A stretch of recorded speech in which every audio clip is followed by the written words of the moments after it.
నమస్కారం, welcome to I dream. నేను విజిత. ప్రస్తుతం మనతో పాటు ఉన్నారు ఇస్కాన్ టెంపుల్ నుంచి ప్రణవానంద ప్రభుజీ గారు. వారు ముంబైలోని గోవర్ధనికో విలేజ్లోని ఆశ్రమంలో సేవ చేస్తూ వారి ప్రవచనాల ద్వారా కృష్ణతత్వాన్ని, కృష్ణుడి యొక్క లీలను మనకు తెలియజేస్తూ ఉంటారు. ఇప్పుడు ప్రభుజీతో మాట్లాడదాం. నమస్కారం గురుజీ. హరే కృష్ణ. నమస్కారం అండి. బాగున్నారా? బాగున్నాను ప్రభుజీ, మీరు ఎలా ఉన్నారు? బాగున్నాండి. చాలా సంతోషంగా ఉంది ప్రభుజీ మీతో ఇలా కలవటం, మీతో మాట్లాడటం. ప్రభుజీ, కృష్ణతత్వం అంటుంటారు. అసలు కృష్ణతత్వం అంటే ఏంటి ప్రభుజీ? మీరు ప్రేమ గురించి విన్నారా? వినే ఉంటారు. విన్నాం. ప్రేమ, పరిపూర్ణమైన ప్రేమతత్వమే కృష్ణతత్వం అంటే. ఓకే. అయినా మూర్తీభవించిన ప్రేమ స్వరూపం, మూర్తీభవించిన ఆనంద స్వరూపం. భగవంతుడి గురించి మన శాస్త్రములలో సత్ చిత్ ఆనంద స్వరూపము అని భగవంతుడి గురించి అంటారనమాట. ఇప్పుడు చూడండి, కృష్ణుడి లీలలు ఎటువంటిది అని అంటే, ఎవ్వరు ఆయనని ఏ విధంగా ఆశ్రయించినా సరే ఆయనని అట్రాక్ట్ చేసేస్తారనమాట. ఆకర్షణ మనకి మన గ్రావిటీ అని అంటారు. మన భూమికి ఉంటుంది గ్రావిటేషన్ ఎనర్జీ. అది ఏం చేస్తుంది అని అంటే, పైకి ఏదైతే ఉంటుందో దాన్ని కిందికి లాగేస్తుంది అనమాట గ్రావిటీ వల్ల. కానీ కృష్ణుడు ఎలాంటి వాడంటే, ఎంత కింద పడిపోయిన వాడినైనా సరే పైకి లాగేస్తూ ఉంటాడు. అది ఆయన దగ్గర ఉండే శక్తి అనమాట. ఆయన యొక్క లీలల చేత, ఆయన యొక్క చేష్టితముల చేత, ఆయన యొక్క అద్భుతమైన తత్వం చేత అందరి మనసుని కూడా ఆకర్షించే వ్యక్తి కృష్ణుడు. అయితే ఇప్పుడు చూడండి, చిన్నపిల్లల్ని బాలలీలలు చేసి ఆకర్షించారు. అటు చిన్నపిల్లవాడుగా ఉన్నప్పుడు గోపికలందరినీ కూడా ఆయన ఆశ్రయించారు. దాని తర్వాత పెద్దగా అయ్యాడనుకోండి, మిగతా వాళ్ళందరూ తన యొక్క ఫ్రెండ్స్, తర్వాత ఇంకా యంగ్ గోపీస్ అందరూ కూడా కృష్ణుడిని ఆశ్రయించగలిగారనమాట. దాని తర్వాత కంసాదులందరూ కూడా కోపంతో అయినా సరే నిరంతరం కృష్ణుడి గురించే ఆలోచిస్తూ ఉండేవారు, కృష్ణుడి గురించే ఆలోచిస్తూ ఉండేవారు. మిగతా భక్తులు, నారదాది భక్తులందరూ కూడా ప్రేమతో కృష్ణుడిని ఆశ్రయించారు. అర్జునుడు లాంటి వాళ్ళు ఫ్రెండ్షిప్తో కృష్ణుడిని ఆశ్రయించారు. కాబట్టి ఏ విధంగా చూసినా సరే అందరినీ కూడా తన యొక్క మ్యాజిక్లో పెట్టేసేవాడు అనమాట కృష్ణుడు అని అంటే. కృష్ణతత్వం మనకి అన్నిటికంటే పరిపూర్ణమైన తత్వము అని చెప్తారు భగవద్ అవతారములలో.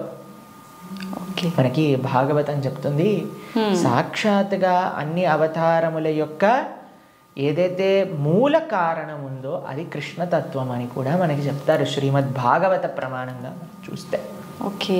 అయితే స్వామి అద్భుతమైన ప్రేమ, ధర్మము, ఆనందము వీటన్నిటితో కూడుకున్న తత్వమే కృష్ణతత్వం అన్నమాట. ఓకే.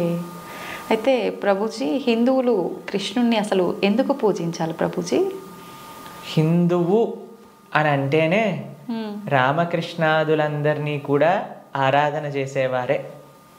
సనాతన ధర్మానికి ఒక మూల స్తంభం, లేదా ఒక విధంగా చెప్పాలి అని అంటే సనాతన ధర్మానికి ఒక అన్నిటికంటే ముఖ్యమైన గ్రంథం మనకి భగవద్గీత. కృష్ణుడిని గీతాచార్యుడు అని అంటారు. కృష్ణం వందే జగత్ గురుం. మనందరికీ గురువు ఎవరు అని అంటే అది శ్రీకృష్ణుడే. గీత ద్వారా అసలు హిందూ అని అంటే ఏంటి, సనాతన ధర్మానికి చెందినవారు అని అంటే ఏంటో తెలుసా అండి? మనకి భగవంతుడి పైన నమ్మకం ఉంటే మనం హిందువులం కాదండి, మనం సనాతన ధర్మానికి చెందిన వాళ్ళం కాదు. మన శాస్త్రముల పైన నమ్మకం ఉంటే మన హిందువులం అవుతాం. చాలా మంది అనుకుంటారు, మేము గుడికి వెళ్తామండి, మేము బొట్టు పెట్టుకుంటామండి, మేము భగవంతుడికి అగరబత్తి తిప్పుతామండి కాబట్టి మేము హిందువులం. Sorry sir, you are not Hindu. మనం ఎప్పుడైతే గీత, భాగవత, రామాయణాదులు అన్నిటినీ కూడా ఒప్పుకుంటాం అప్పుడు మనం హిందువులం అవుతాం అన్నమాట. ఎందుకంటే మనకి భగవంతుడి గురించి ఎలా తెలిసిందండి? మీ కృష్ణుడు ఉన్నాడు అని ఎలా తెలిసింది? భాగవతం నుంచి తెలిసింది. రాముడు ఎలా ఉన్నాడు అనేది తెలిసింది రామాయణం నుంచి తెలిసింది. మనం రామాయణము, భాగవతము, భగవద్గీత, ఉపనిషత్తులు, వేదములు వీటిని ఒప్పుకున్నప్పుడే మనం భగవంతుడికి నమ్ముతాము అని మనకి ఆచార్యులు చెప్తారనమాట. కాబట్టి ఆస్తికత అని అంటే గ్రంథములపైన నమ్మకం పెట్టడం, మన శాస్త్రములపైన నమ్మకం పెట్టడం, మన ఆచార్యులపైన నమ్మకం పెట్టడం. కాబట్టి మనందరికీ ఎవరైతే కృష్ణుడు భగవద్గీతలో ఒక విషయం చెప్తారు, ఏంటో తెలుసా అండి? అహం బీజ ప్రదాపిత అని అంటారు. మనందరికీ తండ్రి ఆయనే. మనందరం కూడా మమై వాంసో జీవలోకే జీవభూత సనాతన అని అంటారు గీతలో. మనందరం కూడా కృష్ణుడి యొక్క అంశములు, చిన్న tiny part and parcels of Krishna అని అంటారు. అంటే మీకు ఎక్స్ప్లెయిన్ చేయాలి అని అంటే, ఒక పెద్ద బంగారపు ముద్ద ఉందనుకోండి, 1 kg బంగారపు ముద్ద ఉంది, మీకు ఒక ఉంగరం చేయించుకోవాలి అని అందనుకోండి, దాంట్లో కొద్ది బంగారం తీసి మనం ఉంగరం చేయిస్తాం. కృష్ణుడు ఆ బంగారపు ముద్ద లాంటి వారు అనమాట, మనమేమో చిన్న చిన్న ఉంగరం లాంటి వాళ్ళం అనమాట. కాబట్టి మనకి కృష్ణుడికి ఉండే సంబంధం ఏంటి అని అంటే, జీవేర స్వరూపహోయ్ కృష్ణేర నిత్యదాస్. మనందరం భగవంతుడి యొక్క దాసులం, భగవంతుడికి సేవకులం అనమాట. కాబట్టి ఆయన సేవ చేయకపోతే ఇంకా మనుష్యే కాదు కదండి. దుర్లభో మానుషో దేహో తదపి దుర్లభమర్థతం మనుష్యత్వం ముముక్షత్వం వైకుంఠ ప్రియదర్శనం. ఈ మానవ జన్మ లభించిందే భగవంతుని తెలుసుకోవడానికి. కాబట్టి ఆ భగవంతుడి ఆరాధన అనేది ప్రతి ఒక్కరూ తప్పకుండా చేయాలి. మన సనాతన ధర్మంలో కృష్ణ రామ ఆ యొక్క సేవ, వాళ్ళ యొక్క తత్వాలను మనం శ్రవణం చేయటం, వాళ్ళకి సేవ చేయటం అనేది చాలా ముఖ్యం. కాబట్టి ప్రతి ఒక్కళ్ళు కూడా చక్కగా కృష్ణుని ఆశ్రయించాలి, కృష్ణుడి యొక్క భక్తి చేయాలి. ఓకే, అయితే ప్రభుజీ, కృష్ణుడిని ఆరాధించాలంటే కృష్ణుడి విగ్రహం అనేది మనం ఇంట్లో పెట్టుకొని ఆరాధించాల్సి ఉంటుందా గురూజీ? అసలు ఎందుకు పెట్టుకోవాలి కృష్ణుడి విగ్రహాన్ని? కృష్ణుడి యొక్క విగ్రహం ఎందుకు పెట్టుకోవాలి అని అంటే, మనం మీకు ఒక విషయం చెప్తానండి. మీకు చాలా ప్రేమ ఉన్ని వ్యక్తిలోని ఎవరైనా ఉన్నారనుకోండి, మీరు ఏం చేస్తారు? మా కాలేజ్లో మేము ఇంజనీరింగ్ చదువుకునేటప్పుడు చూసేవాళ్ళం అనమాట. ఎవరికైనా గర్ల్ ఫ్రెండ్ బాయ్ ఫ్రెండ్ ఉన్నారనుకోండి, వాళ్ళు ఏం చేస్తారు తెలుసా? స్క్రీన్స్ ఎవరిపైన వాళ్ళు ఫోటో పెట్టుకునేవారు అనమాట. అదే అడుగునే, అరే వీళ్ళెవరు అంటే, వీళ్ళు నా గర్ల్ ఫ్రెండ్, వీళ్ళ బాయ్ ఫ్రెండ్ అని చెప్తూ ఉండేవారు. తర్వాత మేము ఎప్పుడైనా వాళ్ళకి రూమ్కి వెళ్ళాం అనుకోండి, రూమ్లో కూడా వాళ్ళ ఫోటోలు ఉండేవి. దాని తర్వాత ఎక్కడ పర్సులో చూసానుకో, పర్సులో కూడా వాళ్ళ ఫోటో ఉండే. మనం ఎవరినైతే ప్రేమిస్తామో వాళ్ళ యొక్క చిహ్నాలతో మన అందరినీ నింపేసుకుంటూ ఉంటాం కదండి. అవును ప్రభుజీ. కాబట్టి మనం భగవంతుడిని ప్రేమిస్తున్నాము అన్నప్పుడు భగవంతుడి యొక్క అవే మన దగ్గర ఉండాలన్నమాట. ఇప్పుడు చూడండి, మేము స్వామి ఆరాధకులం. మా స్క్రీన్ సేవర్లో చూడండి, మీకు కృష్ణుడు కనిపిస్తాడు, పార్థసారథి. ఇక్కడ లోపల తీసిన మా ఆచార్యులు కనిపిస్తారు. కాబట్టి ఎక్కడ ఉన్నా సరే కృష్ణుడితో మనం నింపేసుకుంటాం అనమాట. కృష్ణుడు మనకి ఎల్లప్పుడూ గుర్తుండాలి. చాలామంది అంటారు, ప్రభుజీ మాకు కృష్ణుడు గుర్తు రావాలి, రోజంతా మేము కృష్ణ స్మరణలో ఉండాలి అని అంటే, భగవంతుడి యొక్క నామం జపం చేయటం, భగవంతుడిని ఆరాధన చేయటం అనేది చాలా ముఖ్యం. ఓకే. కాబట్టి ప్రతి ఒక్కళ్ళు చాలామంది భయపడిపోతూ ఉంటారు, ప్రభుజీ ఇంట్లో విగ్రహం పెడితే ఆయనకి 3 పూట్ల నైవేద్యం పెట్టాలా అని అంటే, మరి స్వామి మనకి తినడానికి తిండి ఇచ్చింది, మీకు శరీరం ఇచ్చింది, పీల్చడానికి గాలి ఇచ్చింది, చూడడానికి కన్నులు ఇచ్చింది, శక్తిని ఇచ్చింది, మనసునిచ్చిందేమో ఆయనకు పెట్టడానికి మనకి పెద్ద బాధ. ఆయన నుంచి అన్ని వాడుకోవడానికి అయితే అప్పుడేం అడగట్లేదు, ప్రభుజీ మేము ఇంత వాడేసుకుంటున్నాం కృష్ణుడి దగ్గర నుంచి అని ఎవరు అడగాల్సిన అవసరం లేదు. కానీ కృష్ణుడికి ఇచ్చేటప్పుడు మాత్రం 3 పూటలా పెట్టాలా అండి నైవేద్యము అని అడుగుతారు. నిజంగా అలా పెడితేనే కృష్ణ పరమాత్ముడు మనందరినీ అనుగ్రహిస్తాడా ప్రభుజీ? మీరు ఒక్క విషయం చెప్తానండి. మీ ఇంటికి ఒక గెస్ట్ని తీసుకొచ్చారు, ప్రభుజీ గెస్ట్కి 3 పూట్ల పెడితేనేనా అండి ఆయన పట్ల ప్రేమ ఉన్నట్టు?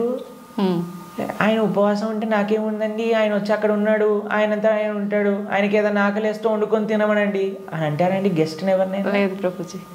రాగానే మీరు ఇప్పుడు నేను రాగానే నన్ను టీ తాగుతారా కాఫీ తాగుతారా అని అడిగారా? అవును ప్రభుజీ. మరి అడగకుండా పర్వాలేదులే ఈయన వచ్చాడు కదా, ఈయన ఇష్టం ఉన్నట్టు ఈయనని కూర్చొని ఈయననే మైక్ సెట్టింగ్ చేసుకొని ఈయననే షూటింగ్ చేసుకొని వెళ్ళిపోని ఇవ్వండి అంటారా? లేదు ప్రభుజీ. కాబట్టి మనం ప్రేమతో భగవంతుని పిలిచినప్పుడు, భగవంతుడు వచ్చినప్పుడు ఆయనకి సేవ చేసే బాధ్యత కదండి మనకి. అవును. ఆయనకేం కావాలని కాదు, కానీ మనకు ఆయన పట్ల ఉండే ప్రేమను వ్యక్త చేసుకోవడానికి మనం సేవ చేసుకోవాలి. ఇప్పుడు ఆయనకి రావాల్సిన అవసరం ఏముందండి? మీరు ఇందాక అన్నారు, ప్రభుజీ మీరు వచ్చినందుకు చాలా సంతోషమైంది అని.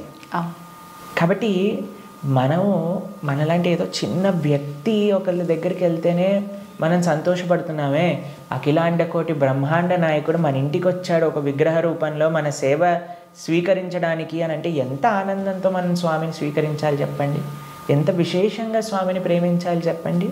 అవును ప్రభుజీ. మన ఇంట్లో భగవంతుడు అంటే ఒక వ్యక్తి, ఆయన మన దగ్గరికి వచ్చారు, మనం పిలిచి నమ్మకంతో వస్తే అక్కడ ఉంటాడు. కృష్ణ అనగానే స్వామి అక్కడ ఉన్నారు. ఇప్పుడు మనం ఏం చేస్తాం, భగవంతుడి యొక్క పూజ అంటే పెద్ద ఏదో వీళ్ళు అనుకుంటారు ఒక ఎక్స్ట్రా బాధ్యత మా తలపైన వేసేస్తారని. కాదండి, ఈజీ. ఇప్పుడు నేను వచ్చాక మీరేమన్నారు, రండి కూర్చోండి, నీళ్లు తాగుతారా, ఏదన్నా తీసుకుంటారా, అంతే భగవంతుడి ఆరాధన. స్వామి వచ్చావా, తర్వాత కూర్చోబెట్టడం, ఆసనం సమర్పణ చేయటం, తర్వాత అర్ఘ్య పాద్య ఆచమనీయాలు ఇవ్వటం. తర్వాత మీరు ఇంటికి గెస్ట్ వచ్చారనుకోండి, అయ్యా వాష్రూమ్ యూస్ చేస్తారా, స్నానం చేసి రండి, ఫ్రెష్ అప్ అవ్వండి అంటారు కదా, స్వామికి స్నానం చేయించటం. దాని తర్వాత ఏం చేస్తారు, చక్కగా వస్త్రాలు ఇస్తారు, టవల్ ఇస్తారు, చూసుకోవడానికి వస్త్రాలు వేస్తారు. అయ్యా హాయిగా కూర్చోండి, మీకు భోజనం తయారు చేసి వచ్చాం, చక్కగా రండి, టిఫిన్ చేయండి, భోజనం చేయండి అని చెప్తాం. భగవంతుడికి నైవేద్యం పెట్టడం, అంతే పూజ అంటే. ఇంట్లో కంగారు పడిపోయి అయ్యా మా ఇంట్లో కృష్ణుని తెచ్చుకుంటే మేము ఏమేం చెయ్యాలి, మా సమయం అంతా పోతుందా. ఎంత చేశామని కృష్ణుడు చూడడు, ప్రేమతో చేశామా లేదా. పత్రం పుష్పం ఫలం తోయం యోమే భక్తా ప్రయచ్చతి. భక్తితో కానీ మనం పెడితే అది స్వామి తప్పకుండా స్వీకరిస్తారు. కానీ పెట్టాలి. చాలామంది విగ్రహాన్ని తెచ్చుకొని పూజ చేయాలన్నమాట. అలా ఉండకూడదు. మనం స్వామిని తెచ్చుకున్నప్పుడు మంచిగా ఆరాధన చేయాలి, ప్రేమతో పూజ చేయాలి. మా భక్తుల ఇంట్లలో మేము చూస్తామండి, ఎంత సుందరమైన శ్రీ విగ్రహాలంటే, ఫర్ ఎగ్జాంపుల్ మీకు ఒక విషయం చెప్తాను. మేము ఆదిలాబాద్ వెళ్తాం అప్పుడప్పుడు. అక్కడ గిరివర్ ప్రభు లక్ష్మీలీల మాతాజీ అని డివోటీస్ వాళ్ళ ఇంట్లో విగ్రహాలు ఉన్నాయి. వాళ్ళు ఎంత బాగా చేస్తారు, ప్రొద్దున పూట లేవంగానే స్వామికి చక్కగా వాళ్ళు ఉయ్యాల్లో పడుకోబెడతారనమాట రాత్రిపూట. అయితే పడుకునే ముందు ఏం చేస్తారో తెలుసా అండి, వాళ్ళు చక్కగా కాళ్ళు ఒత్తుతారు స్వామికి. కాళ్ళు ఒత్తి చేతులకి మాలిష్ చేసి తర్వాత పడుకోబెడతారు. అన్ని అలంకరణలు తీసేసి నైట్ డ్రెస్ వేసినట్టుగా పడుకోబెడతారు. పడుకొని ఇప్పుడు చలికాలం అనుకోండి, ఒక చక్కటి రజాయి షాల్ కూడా కలిపి పెడతారనమాట. ప్రొద్దున పూట లేస్తారు. లేపాక చిన్నపిల్లవాడిని ఎలా మనం కూర్చోబెట్టి ఆయనను రెడీ చేసి ఎలా అయితే చేస్తామో అలా కూర్చోబెట్టి స్వామికి అలంకరణ చేసి, పిల్లలందరూ వాళ్ళ ఇంట్లో 3 పిల్లలు ఉన్నారనమాట. 3 పిల్లలు వచ్చి భగవంతుడికి ఆరతి చేస్తారు. అమ్మ నాన్న అందరూ ఇంటిల్లిపాది భగవంతుడి యొక్క సేవ చేసుకుంటారు. మీకు ఒక విషయం చెప్తా, a family that praise together stays together. మనం అన్నీ చేస్తామండి. ఇంటిల్లిపాది అందరిని తీసుకొని సినిమాకి వెళ్ళొచ్చు, ఇంటిల్లిపాది అందరిని తీసుకొని హోటల్కి వెళ్ళొచ్చు, ఇంటిల్లిపాది అందరిని తీసుకొని పార్క్కి వెళ్ళొచ్చు. అయినా సరే మాకు ఫోన్ చేసి చెప్తున్నాను, ప్రభుజీ మా ఇంట్లో ఎవరు మమ్మల్ని అండర్స్టాండ్, పిల్లలు మాటినట్లేదు ప్రభుజీ, ఈయన గారు మాటినట్లేదు ప్రభుజీ, ఆవిడ మాటినట్లేదు ప్రభుజీ, తలనొప్పి వస్తుంది ప్రభుజీ. నేనంటే అమ్మ మీరు సినిమాకి తీసుకెళ్తున్నారు, సీరియల్ చూపిస్తున్నారు, పార్క్కి తీసుకెళ్తున్నారు, రెస్టారెంట్కి తీసుకెళ్తున్నారు, ఎప్పుడైనా మీరు నలుగురు కలిసి ఒకటేసారి భగవంతుడికి పూజ చేశారా? నలుగురు కలిసి నియమంగా ప్రతి వారం మేము గుడికి వెళ్తామండి, ప్రతి వారం మేము గోసేవ చేయడానికి వెళ్తామండి అని ఎవరైనా చేస్తున్నారా అంటే, లేదండి మా ఆయన గారు గుడికి రాదండి, నేను ఒక్కనే వెళ్తానండి, మా ఆవిడ గారు పూజ చేయరండి, నేను ఒక్కనే పూజ చేస్తానండి, మా పిల్లలు ఆడుకోవడానికి వెళ్తారు. ఏవైతే చేయకూడదో అన్ని నలుగురు కలిసి చేస్తున్నారు, ఏదైతే పని చేయాలో కలిసి చేయట్లేదు కదా. మేము అన్నాం వాళ్ళకి, ఒక నెల రోజులు కలిసి మీరు ఆలయానికి వెళ్ళండి, నెల రోజులు కలిసి గోశాలకు వెళ్ళి గోసేవ చేయండి, ఒక నెల రోజులు కలిసి ఒక 5 నిమిషాలైనా సరే భగవంతుడు ముందు ప్రార్థన చేయండి అంటే, నెల రోజుల తర్వాత మాకు ఫోన్ చేశారు. ఫోన్ చేసి ప్రభుజీ ఇప్పుడు మేము ఇంతకు ముందు కంటే చాలా ప్రశాంతంగా ఉన్నాం, ఇంతకు ముందు కంటే చాలా మార్పు మా జీవితాల్లో వచ్చింది. కాబట్టి మేమన్నా ఇలానే చేస్తూ ఉండండి, ఇంకా శాంతి మీ ఇంట్లో పెరుగుతుంది. కాబట్టి మనకు ఒక కామన్ పాయింట్ కావాలి. ఆ కామన్ పాయింట్ మంచి సెంటర్ అయి ఉండాలి. అది భగవంతుడు. భగవంతుని కేంద్రంగా పెట్టుకుంటే, ఇప్పుడు మన ఇంటికి కేంద్రం ఏంటండి, డైరెక్ట్గా ఇంట్లో నుంచి రాగానే ఫస్ట్ మహావిశ్వరూప దర్శనం, పెద్ద LCD స్క్రీన్ టీవీ కనిపిస్తుంది మనకి. అవును ప్రభుజీ. కాబట్టి టీవీ మనకి కేంద్రం అయిపోయింది. టీవీలో ఏం చూపిస్తారండి, ఆ చెత్త ఈ చెత్త తప్ప ఏం అవసరమైన విషయాలు ఏం చూపించరు, ఇలాంటి ప్రోగ్రాంల విషయం పక్కన పెడితే.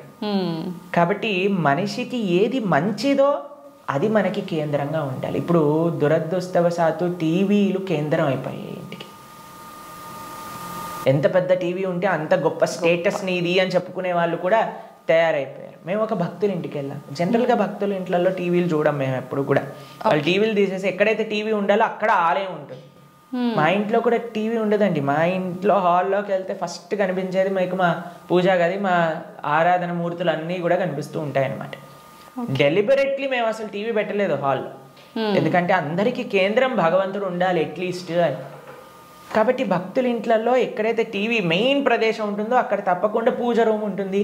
కానీ ఈ భక్తుడి ఇంట్లో మాత్రం పెద్ద టీవీ ఉందన్నమాట.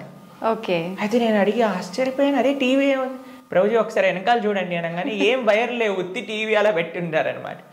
అయితే నేను అన్నాను ఏమైంది, ఎందుకు అలా పెట్టారు అంటే ప్రభుజీ అందరు అంటున్నారు టీవీ ఒక స్టేటస్ సింబల్ అయిపోయింది, మీ ఇంట్లో టీవీ లేదా, మీ ఇంట్లో టీవీ లేదా, మీ ఇంట్లో టీవీ లేదా అన్నందుకు వాళ్ళ కోసం అని పెట్టేశాను ప్రభు, కానీ వైర్లు పెట్టలేదు, ఉత్తి టీవీ పెట్టానని చెప్పారనమాట.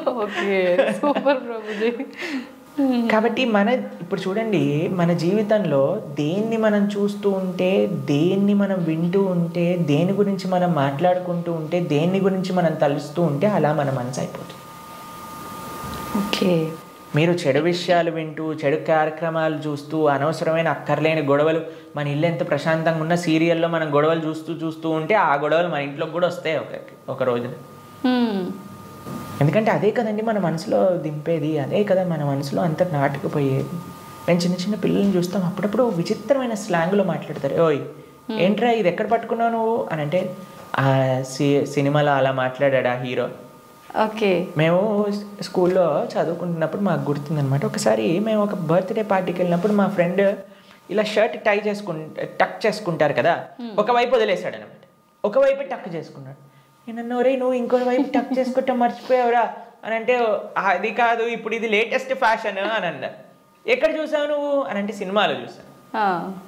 కాబట్టి ఏదైతే చూస్తామో మనం దాన్ని అనుకరిస్తాం, ఏదైతే వింటామో అదే మనం అనుకరిస్తాం. కాబట్టి మేం చెప్పేది జనాలకి ఏంటి అంటే, మంచిని చూడండి, మంచిని వినండి కదా, మంచి విషయం గురించి ఆలోచించండి.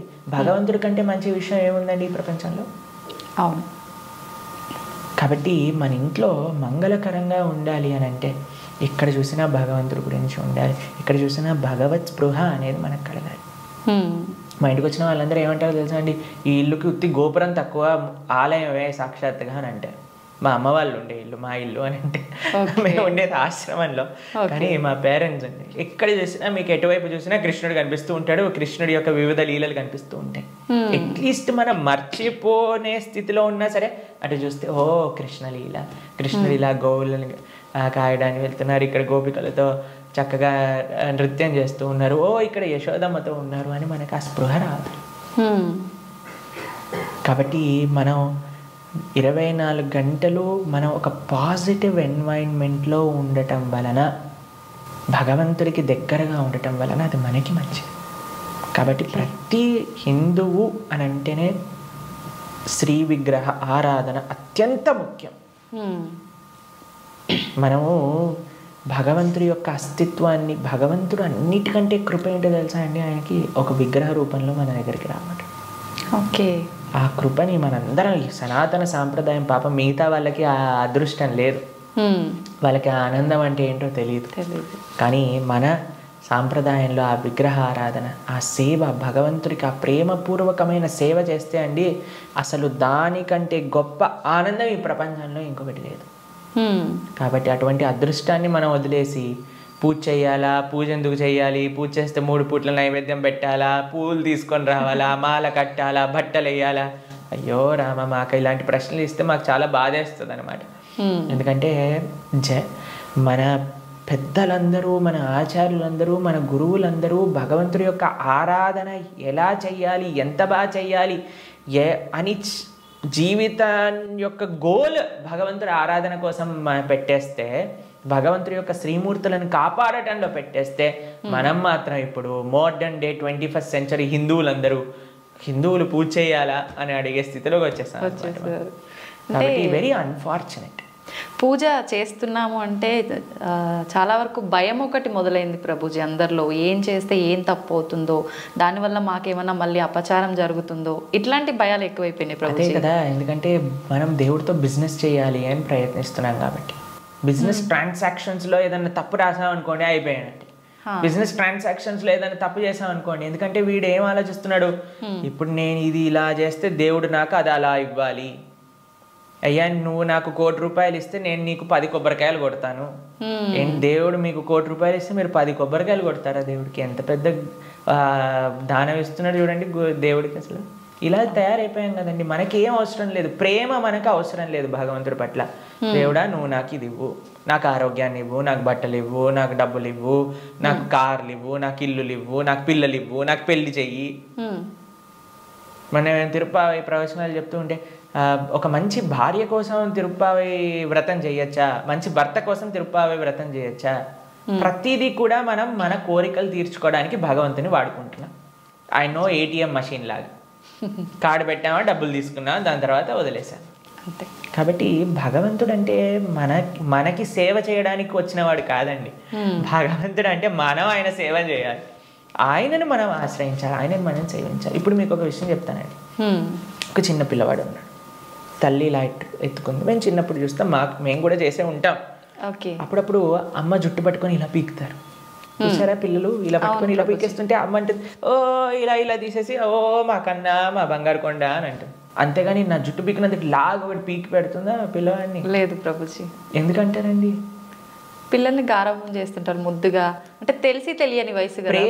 ప్రేమ. పాపం వాడికి ఏం తెలుసండి జుట్టు పీకితే నొప్పేస్తుంది మా అమ్మకి అని. కానీ తల్లికి ఆ పిల్లవాడి పైన ప్రేమ అంటే ఏమనిపించదు. అవును, అంతేనా? కొన్నిసార్లు పిల్లలు చూసారా మూత్రం పోసేస్తూ ఉంటారు, తాతగారు ఎత్తుకున్నప్పుడు అమ్మమ్మ ఎత్తుకున్నప్పుడు ఏమని అంటారా అండి? తీసి పిల్లవాడిని ఇలా పడేస్తారా పాట్ అని? ఇంకా హ్యాపీగా ఫీల్ అవుతారు. ఎంత ఒకళ్ళని చూసానమాట మేము, ఓ మా పిల్లవాడు మా మనవాడు మూత్రం పోసాడే అని ఎగిలిపోతున్నాడు ఆయన. ఎందుకు? ప్రేమ ఉంది కాబట్టి భగవంతుడు ప్రేమైకమూర్తి. అందుకే కృష్ణుడి గురించి ఏమన్నాం మనం? ప్రేమ స్వరూపం. ఆయనని మాత్రం మనకి తెలియగా, అయ్యా నా భక్తిమాన్, నాకు భక్తి లేదండి, నాకు మంత్రాలు తెలియదు, నాకు నీ పైన అంత ప్రేమ లేదు స్వామి, నాకు తెలిసింది మా గురువులు చెప్పిన విధంగా నీకు పూజ చేస్తున్నా, నువ్వే అన్నిటినీ కాపాడుకో, నువ్వే ఇది ఆరాధన పూర్తి చెయ్యి అని ప్రేమతో చేస్తే స్వామి ఎందుకు అలా చేయడండి? ఎలా చేసినా సరే స్వామి స్వీకరిస్తా. ప్రేమ ఉండాలంతే. కానీ మనకి ప్రేమ అవసరం లేదు, భగవంతుడు అవసరం లేదు. అయ్యా నువ్వు నాకు ఈ కోరిక తీర్చేసే, ఇదే నాకు నీతో ఉండే సంబంధం, ఇంతే. కాబట్టి ఆధ్యాత్మికవేత్తలు కూడా చేసే అన్నిటికంటే పెద్ద పొరపాటు ఏంటంటే భగవంతుణ్ణి కేవలం భౌతిక కోరికల కోసం ఆశ్రయించాలి అని చెప్పటం అన్నిటికంటే పెద్ద అపరాధం. కాబట్టి ఎప్పుడూ అలా చేయకూడదు. స్వామిని ప్రేమతో ఒక తండ్రిలా, ఒక పిల్లవాడిలా, లేదా ఒక స్వామిలా మనం ఆరాధన చేయాలి. కాబట్టి దాంట్లో ఎప్పుడు తప్పు ఉండదండి. ప్రభుజీ, సాధారణ భక్తులు ఆ రకంగా కృష్ణ భగవాను పూజించిన సేవ చేసుకున్నా కూడా వస్తాడా ప్రభుజీ భగవానుడు? ప్రేమతో పిలిస్తే వస్తారు, ఎవరు పిలిచినా వస్తారు, ఎవ్వరు పిలిచినా ఆయన వస్తారు. వ్యాధశ్చాచరణం ధ్రువస్య వయః విద్యా గజేంద్రస్య కా కుబ్జాయాం కిము నామ రూపమధికం కిం తత్సుధామోదనం వంశక్కో విదురస్య యాదవపతేరుగ్రస్య కిం పౌరుషం భక్త్యా తుష్టతి నహి గుణైర్భక్తి ప్రియో మాధవ. ఒక 5 ఏళ్ల పిల్లవాడు ధ్రువుడు పిలిచాడు, రాలేదా అండి భగవంతుడు? ఒక ఏనుగు పిలిచింది గజేంద్రుడు, వచ్చాడా లేదా? ఒక కుబ్జ అనే ఒక కురూపి స్త్రీ పిలిచింది, స్వామి కృపనిచ్చేశాడు కదా. ఉగ్రసేన మహారాజు, సుధామ, ఆయన పాపం డబ్బులే లేవు. కృష్ణుడు ఏ కులాన్ని చూసో, లేదా జ్ఞానాన్ని చూసో, లేదా డబ్బుల్ని చూసో, అందాన్ని చూసో, వయస్సుని చూసో, యోగ్యతని చూసో రాడండి. భక్త్యా తుష్టతి నహి గుణైర్భక్తి ప్రియో మాధవ. కృష్ణుడున్నాడు, స్వామి పలుకుతాడు అనే నమ్మకంతో ఎవరైతే పిలుస్తారో, ఇప్పుడు ఎవరైనా ఆ శ్రీ భగవంతుడి యొక్క విగ్రహాన్ని చూసి ఇది బొమ్మ అనుకుంటే బొమ్మలానే ఉంటాడండి. ఇది మట్టితో చేశారా అంటే మట్టే ఉంటాడు. స్వామి ఉన్నాడు అని నమ్మితే ఎక్కడైనా భగవంతుడు ఉంటాడు. ఎవరైనా చెప్పారనుకోండి, అరే ఈ మట్టి విగ్రహంలో భగవంతుడు రావటం అపరాధం అని అంటే వాడికి భగవత్ తత్వం గురించే తెలియదు. మీకు ప్రేమ ఉందనుకోండి, ఎక్కడ పిలిచినా ఒక వ్యక్తి వస్తారు. అవునా కదా చెప్పండి? అవును ప్రభుజీ. మేము ఒక ప్రోగ్రామ్కి వెళ్ళామండి. అయితే వాళ్ళు అన్నారు, ప్రభుజీ మా ఈ చిన్న ప్రోగ్రామ్కి వస్తారని మేము అనుకోలేదు ప్రభుజీ, కానీ పిలవంగానే మీరు వచ్చారు. ఒక చిన్న వ్యక్తినండి, ఒక ఇన్సిగ్నిఫికెంట్ పర్సెంట్ లైక్ మీ ఒక దగ్గరికి వెళ్తే వాళ్ళు ఎంత ఆనందపడ్డారు. అరే మా ప్రదేశానికి కూడా వస్తారా, మా ఇంటికి వస్తారా ప్రభుజీ అని ఆనందపడ్డారు. అదే ప్రేమతో పిలిస్తే భగవంతుడు రాడు ఈ వస్తువులోకి అని చెప్తే అసలు భగవంతుడు ప్రేమ ఉన్నట్టేనా? అసలు ఆయనకి భగవంతుడి గురించి తెలిసినట్టేనా? లేదు. కాబట్టి ఎవరైతే విగ్రహారాధన దూషిస్తారో most unfortunate and most ignorant people in the entire creation. మా స్వామికి మనం అంటే ప్రేమ, మనందరం అంటే ప్రేమ, కాబట్టి మనం ఎక్కడికి పిలిచినా ఆయన వస్తారు. కాబట్టి ఆ ప్రేమ ఎవరు పిలుస్తారు అని కాదండి, ఎవ్వరు పిలిచినా సరే ప్రేమతో నమ్మకంతో కృష్ణుడు ఉన్నాడు. ద్రౌపదీదేవి పిలిచినప్పుడు రాలేదా అండి? ఏమైనా చూసుకున్నాడు ఆయన? యోగ్యతలు ఏం చూసుకోలేదే. ఎవ్వరు పిలిచినా ఆయన వస్తారు అన్నమాట. ఆయన రెడీగా ఉంటారు. ఆయన ఇలా ఉంటాడు, రెడీ టు జంప్ అన్నట్టుగా. ఎవరు పిలుస్తారు, ఎవరి దగ్గరికి వెళ్ళాలి అని. కానీ మనం ఏం చేస్తామండి, మన సంరక్షణ మనం చూస్తాం. అయ్యా నేను ఎలా నన్ను కాపాడుకోవాలి అని చూసుకుంటాం. కాబట్టి ఆయన హ్యాపీగా అక్కడ ఉంటారు. అయ్యా నాదేం బాధ్యత కాదు స్వామి, నీదే తండ్రి అని మనం చేతులు ఎత్తేసాం అనుకోండి, ఆయన మనల్ని కాపాడు. ఓకే ప్రభుజీ, కృష్ణ భగవానుని అవతార పరిసమాప్తి ఎలా జరిగింది ప్రభుజీ? భగవంతుడి యొక్క మీరు అడిగినట్టుగా కరెక్ట్ విషయం అడిగారు. అవతార పరిసమాప్తి ఇలా చెప్పాలి కృష్ణుడిని సంబోధించినప్పుడు, లేదా రాముడిని. ఏ భగవంతుడి యొక్క అవతారమైనా సరే భగవంతుడికి పుట్టుక ఉండదండి. జన్మ కర్మచమే దివ్యం. భగవంతుడు ఏం చెప్పారు? ఆయనది దివ్యమైన జన్మ. దాన్ని మనం అవతారము అని అంటాం. ఇప్పుడు మీరు ఎప్పుడైనా చెప్తారా రోజు ప్రొద్దున పూట సూర్యుడు పుడతాడు, సాయంత్రం పూట చనిపోతాడు అని అంటారా? లేదు. ఏమంటాం మనం? సూర్యుడు ఉదయించాడు, అస్తమించాడు, అంతేనా? అవును ప్రభుజీ. భగవంతుడు కూడా ఉదయిస్తాడు, భగవంతుడు కూడా అస్తమిస్తాడు. సూర్యుడు అస్తమిస్తాడు అంటే పోయినట్టేనా? ఇంకా ఆయన నీకు కనిపించట్లేదు, కానీ ఇంకెక్కడ ఉన్నట్టే కదా. అవును. ఇప్పుడు మనకి ఇండియాలో సూర్యాస్తమయం అయిపోయింది అంటే ఇంకో దేశంలో సూర్యోదయం అవుతున్నట్టు కదా. కాబట్టి భగవంతుడు ఎప్పుడూ ఎల్లప్పుడూ కూడా ఆయనకి మరణము అనేది ఉండదు, జన్మ అనేది ఉండదు. ఆయన మన పైన కృపతో అవతారాన్ని స్వీకరిస్తారనమాట. ఓకే, మీకు ఒక విషయం చెప్తాను. కొంతమందికి మెమరీ లాస్ పేషెంట్స్ ఉంటారు. మెమరీ లాస్ పేషెంట్స్ దగ్గరికి ఏం చేస్తారంటే అండి, వాళ్ళకి ఇంతకు ముందు ఉండే మెమరీస్ని చూపిస్తారనమాట. వాళ్ళ పిల్లల్ని, లేదా వాళ్ళు చిన్నప్పుడు తీసిన ఫొటోస్ని, వాళ్ళు ఉన్న ఊర్లని, అవన్నీ ఇలా చూపిస్తూ ఉంటారనమాట. చూపిస్తూ ఉంటే కొన్నిసార్లు ఏదో ఒకటి వాళ్ళ బ్రెయిన్కి ఇలా క్లిక్ అయ్యి అప్పుడు వాళ్ళు గుర్తుపట్టడం ప్రారంభిస్తారనమాట. వాళ్ళు ఎక్స్టర్నల్ కాన్షియస్నెస్లోకి వస్తారు. భగవంతుడి యొక్క అవతారం ఎందుకోసము అని అంటే, మనందరం ఈ సంసార సాగరంలో పడి కొట్టుకుపోతున్నాము. ఏదో మనం కూడా మెమరీ లాస్ అయిపోయినట్టు ఇదే నా వాళ్ళు, ఇదే నా ప్రపంచం, ఇదే నా ఇల్లు అని తిరుగుతున్నారు.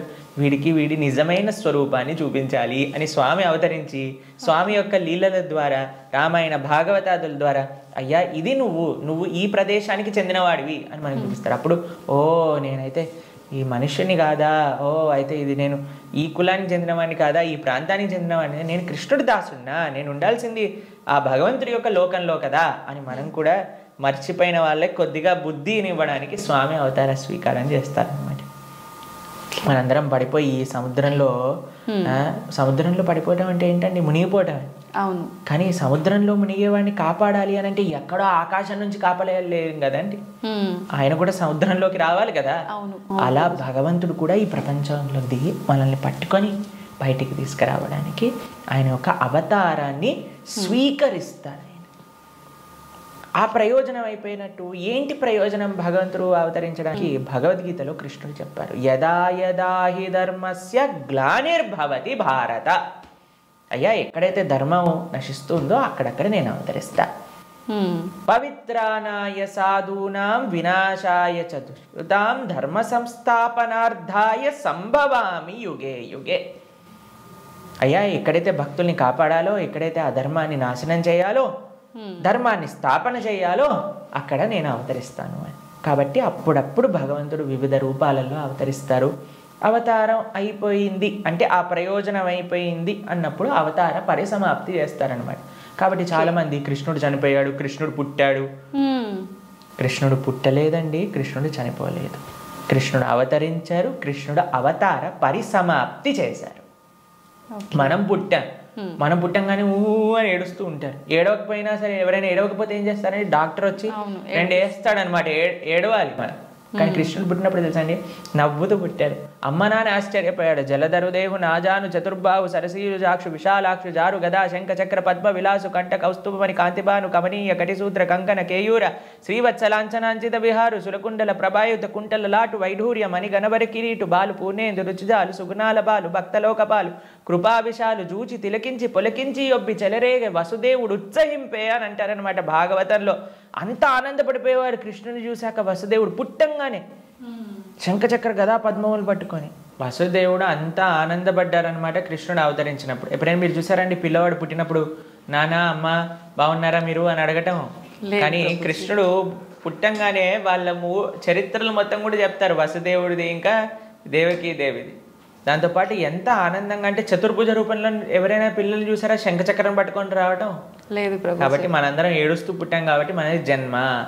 కానీ కృష్ణుడు నవ్వుతూ ఆయన యొక్క స్వరూపంతో అవతరించి తల్లిదండ్రుల్ని ఉద్ధరింపజేయడానికి స్వీకరించిన అవతారము అని అంటారు. కాబట్టి భగవంతుడికి ఎలా అయితే పుట్టుక లేదో అలానే మరణము కూడా లేదు. స్వామి ఎప్పుడూ కూడా ఈ వర్డ్ యూజ్ చేయకూడదు కృష్ణుడి దగ్గర. కృష్ణుడు చనిపోయాడట, రాముడు చనిపోయాడట, ఇవన్నీ మనం అపరాధం అవుతుంది అనమాట. కాబట్టి మనం కరెక్ట్గా మీరు చెప్పిన వర్డ్గా అవతార పరిసమాప్తి, కృష్ణుడి యొక్క అవతార పరిసమాప్తి ఎలా జరిగింది? మేము ఇన్స్టాగ్రామ్లలో యూట్యూబ్లలో ప్రకారంగా చెప్పట్లేదు, శాస్త్రంలో ఏ విధంగా ఉందో ఆ విధంగా చెప్తున్నాం. కాబట్టి దీంట్లో చాలా తేడా ఉంది. ఎందుకంటే మాకు అప్పుడప్పుడు రీల్స్ పంపిస్తూ ఉంటారు, అందులో ఏదో కృష్ణుడు ఇలా అయిపోయాడట అలా అయిపోయాడట అని చెప్తూ ఉంటారు.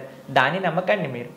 మీరు శాస్త్రాన్ని అధ్యయనం చేసిన వాళ్ళు ఏం చెప్తున్నారు, అలానే ఇప్పుడు ప్రతి ఒక్కరు కూడా కృష్ణుడి గురించి మాట్లాడడానికి రెడీ అయిపోయారు. ప్రతి ఒక్కరు కూడా ధర్మం గురించి మాట్లాడడానికి రెడీ అయిపోయారు. ప్రతి ఒక్కళ్ళు కూడా సాధువుల్ని ప్రశ్నించడానికి రెడీ అయిపోయారు. కానీ సాధన ఏమీ లేదు, శాస్త్ర అధ్యయనం ఏమీ లేదు, సేవ ఏమీ లేదు. ప్రతి ఒక్కరికి మైక్ వచ్చింది కదా, కెమెరా ఉంది కదా అని మాట్లాడుతున్నారు అనమాట. కానీ అది కాదండి కరెక్ట్ విధానం. తత్విద్ధి ప్రణిపాతేన పరిప్రశ్నేన సేవయా ఉపదేశంతితే జ్ఞానం జ్ఞానినః తత్వదర్శినః.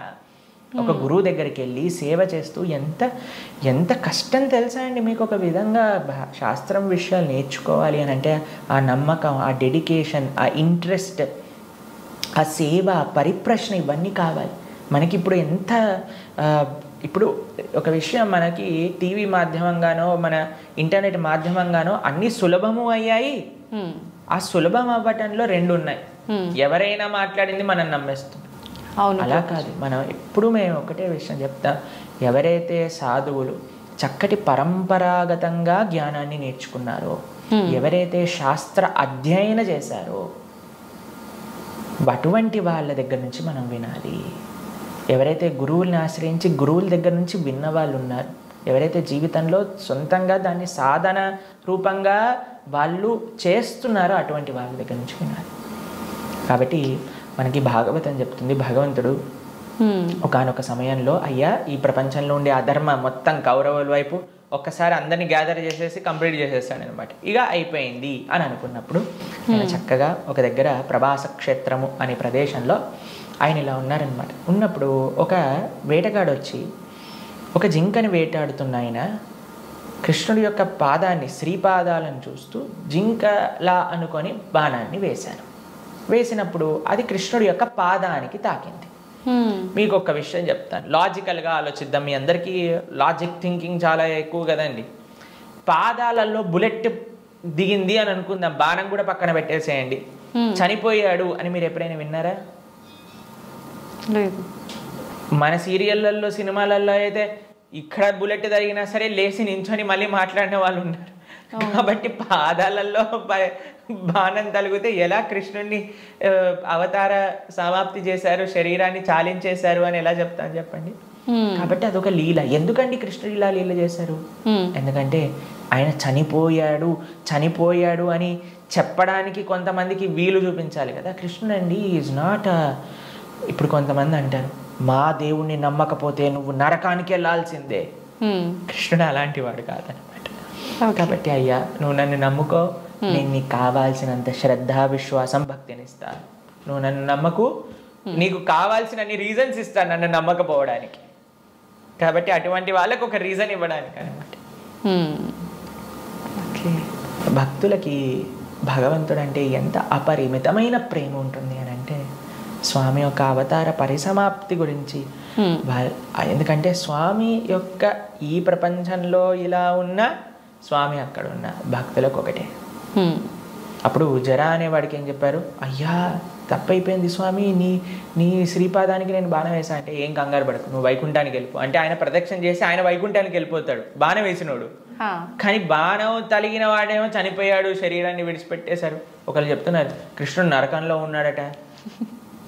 ఏంటండి, బాణం వేసిన వాడిని వైకుంఠానికి పంపించి ఈయనెందుకు నరకానికి వెళ్తారు చెప్పండి.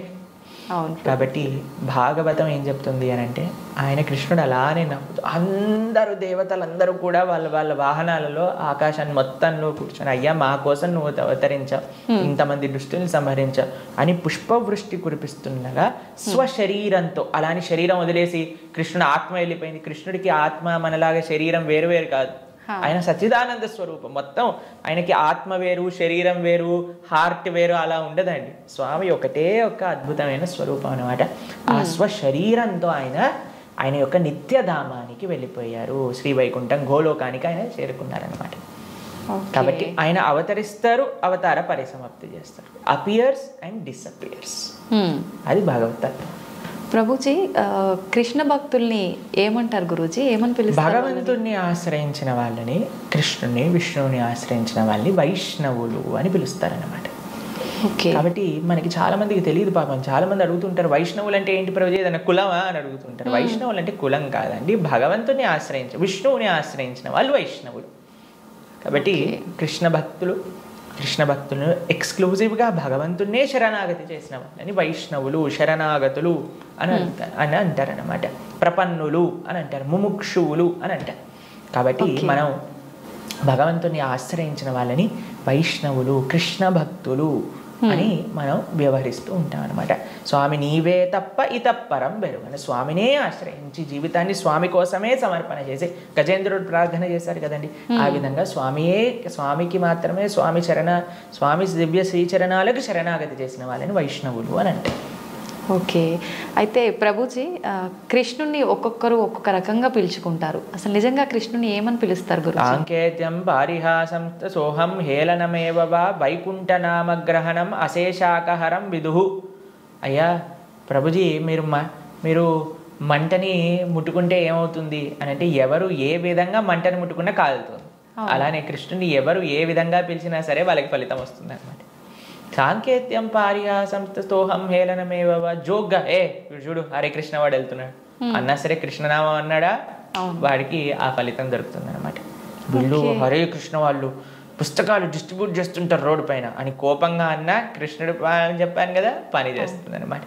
ఏ విధంగా మందు లోపలికి వెళ్ళినా సరే పని చేసినట్టుగా స్వామిని ఎవరు ఏ విధంగా ప్రేమించినా సరే, మనం భగవంతుని ఎలా పిలవాలి అని మీరు అడిగారు కదా, ఎలా పిలిచినా ఫలితం ఇచ్చేవాడి యొక్క నామం అయితే ప్రేమతో పిలిస్తే ఇంకేం జరుగుతుంది చెప్పండి. అసలు ఇంకా మంచి అద్భుతంగా ఆ యొక్క భక్తి, ఆ యొక్క ప్రేమ, విశ్వాసంతో మనం ఎప్పుడైతే ఆ భగవంతుడి యొక్క నామాన్ని తీసుకుంటామో, కలో దోష నిదే రాజన్ అస్తి ఏకోన్ మహాన్ గుణాన్ కీర్తనాతేవ కృష్ణస్య ముక్త సంగ పరం బ్రజేత్.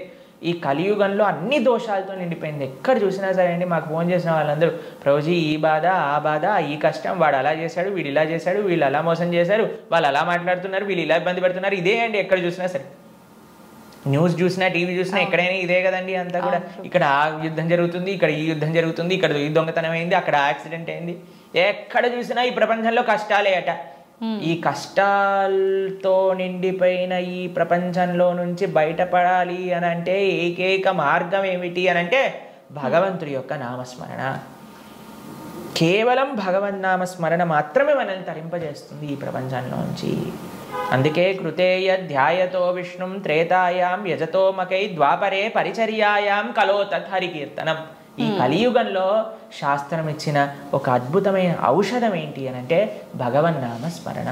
ప్రేమతో, మనస్సుతో ఆ భగవంతుడి యొక్క నామాన్ని స్మరించాలి. హరే కృష్ణ హరే కృష్ణ కృష్ణ కృష్ణ హరే హరే, హరే రామ రామ రామ హరే హరే. ఇది మహామంత్రం.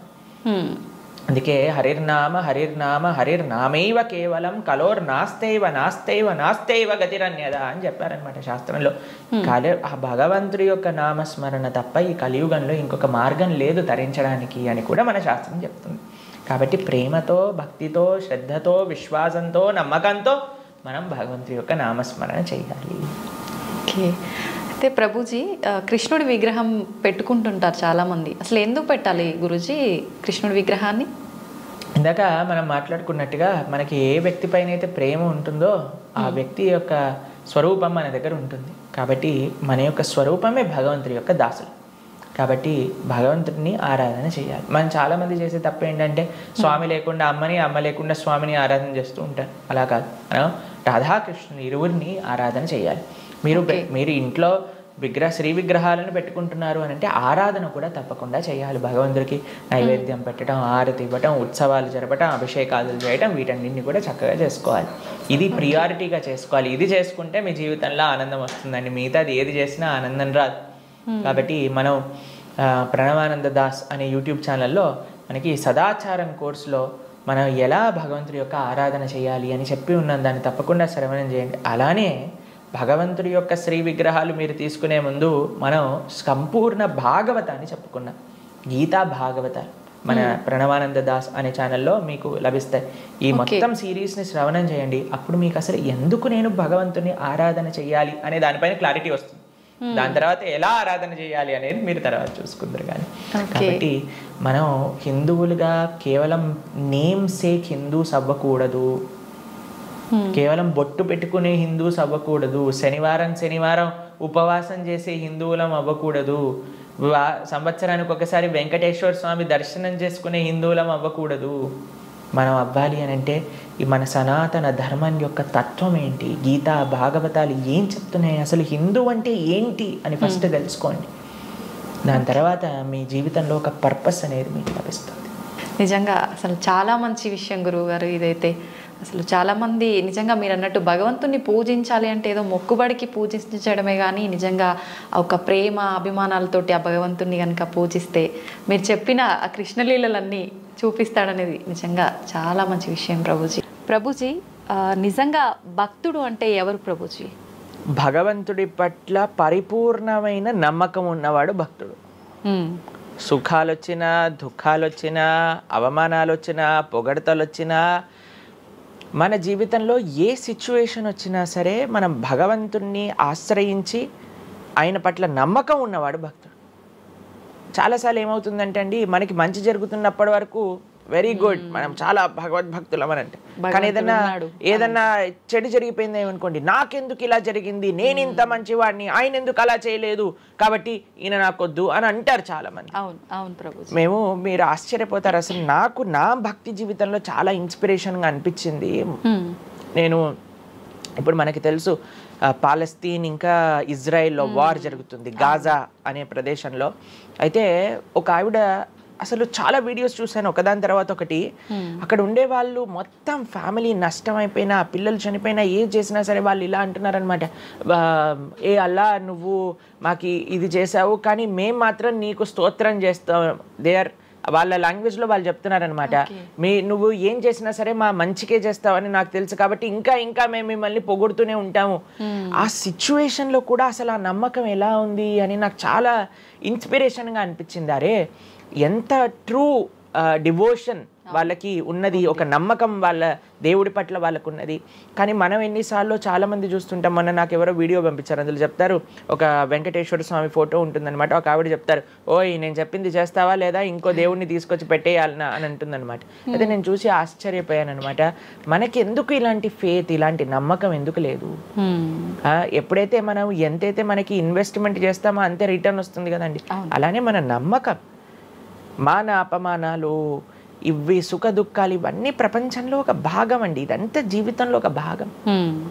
అందుకే మన సనాతన సంస్కృతిలో ఎప్పుడూ మంచే ఉంటుంది అని చెప్పారు. అందుకే ఈ ఉగాది పచ్చడి మన నూతన సంవత్సరం ప్రారంభమైనప్పుడు షడ్రుజోపేతం కదండి, చెప్పుకున్నాం. కాబట్టి ప్రతి ఒక్కటి కొద్దిగా అది కావాలి, కొద్దిగా ఇది కావాలి. కానీ మనం ఏం చేస్తామంటే, ఎవరికైతే అచంచల విశ్వాసం ఉంటుందో భగవంతుడి పట్ల, స్వామి నువ్వేం చేసినా నా మంచే చేస్తావు అనేవాడు నిజమైన భక్తుడు. కాబట్టి ఎక్కడి నుంచైనా ఆ విశ్వాసం, ఆ శ్రద్ధ కానీ మనం నేర్చుకోగలిగితే ఇట్ ఈస్ ఎక్స్ట్రీమ్లీ వండర్ఫుల్ అనమాట. ఆ శ్రద్ధ, స్వామి నువ్వు ఏం చేసినా సరే నేను నిన్నే కొలుస్తా, అటువంటి శ్రద్ధ మన దగ్గర ఉండిందండి, మన దగ్గర ఉండింది. మన పూర్వీకులు, రాజులు, మహారాజులు, అసలు మన సంస్కృతి, సిక్కులు ఎవరైతే మనకి వాళ్ళ జీవితాన్ని త్యాగం చేసేసారు వాళ్ళ ధర్మాన్ని కాపాడుకోవడానికి. మనం చూస్తాం. అసలు ఇప్పుడు ఏంటంటే అండి, నాకు అన్నిటికంటే బాధాకరమైన విషయం ఏంటంటే, ఈ ప్రజెంట్ డే యూత్ ఉన్నారు కదా, వాళ్ళకి మన దేశ సంస్కృతి గురించి తెలియదు, మన దేశ హిస్టరీ గురించి తెలియదు, మన కల్చర్ గురించి తెలియదు, మన ఆధ్యాత్మికత గురించి తెలియదు. తెలుసుకోవాలి అనే ప్రయత్నం కూడా చేయట్లేదు.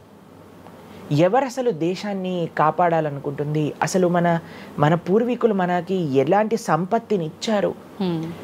ఏవో టీవీలలో వచ్చే చెత్త ప్రోగ్రాములు చూడటము, టైం వేస్ట్ చేసేయటము. ఇప్పుడు మాకు చెప్తున్నారు ఎవరో బిగ్ బాస్ అనేదో ప్రోగ్రామ్ వస్తుందట. జనాలందరూ అసలు ఏమొస్తుంది చెప్పండి? మన జీవితంలో ఏదైనా మార్పు కలగలిచా? మనకి లేదు. ఎవడో ఒకటి చోట వాడు డబ్బులు సంపాదించుకుంటూ వాడు చేసే చెత్త పనులన్నీ మనం చూస్తూ ఉంటే, మనం వింటూ ఉంటే, దాని తర్వాత చూస్తే పర్వాలేదు, ఆ వ్యక్తుల పట్ల అపరిమితమైన ప్రేమను పెంచుకొని, ఒకళ్ళు నాకు ఈ మధ్య ఎక్స్ప్లెయిన్ చేస్తున్నారనమాట, ఒక్కొక్కళ్ళకి ఆర్మీ అని తయారైపోయి వేరే వాళ్ళని దూషించటం, వేరే వాళ్ళని తిట్టడం. ఈ సమాజం ఇలా ఉంటే నీకు ఒక బిగ్ బాస్ అనే ఒక టైం వేస్టర్ని కావాలి, అది అయిపోగానే IPL అనే ఒక టైం వేస్టర్, దాని తర్వాత నెట్ఫ్లిక్స్, అమెజాన్ ప్రైమ్, ఇవన్నీ ఎప్పుడు ఉన్నాయి. మనకి నిజంగా మేము కొన్నిసార్లు యూత్ని కలిసినప్పుడు అడుగుతామండి, అరే మన దేశ రాజకీయాల గురించి తెలుసా అని అంటే, తెలుసండి. ఎవరి దగ్గర నుంచి తెలుసుకున్నావు అని అంటే ఒక యూట్యూబర్ పేరు చెప్తారు.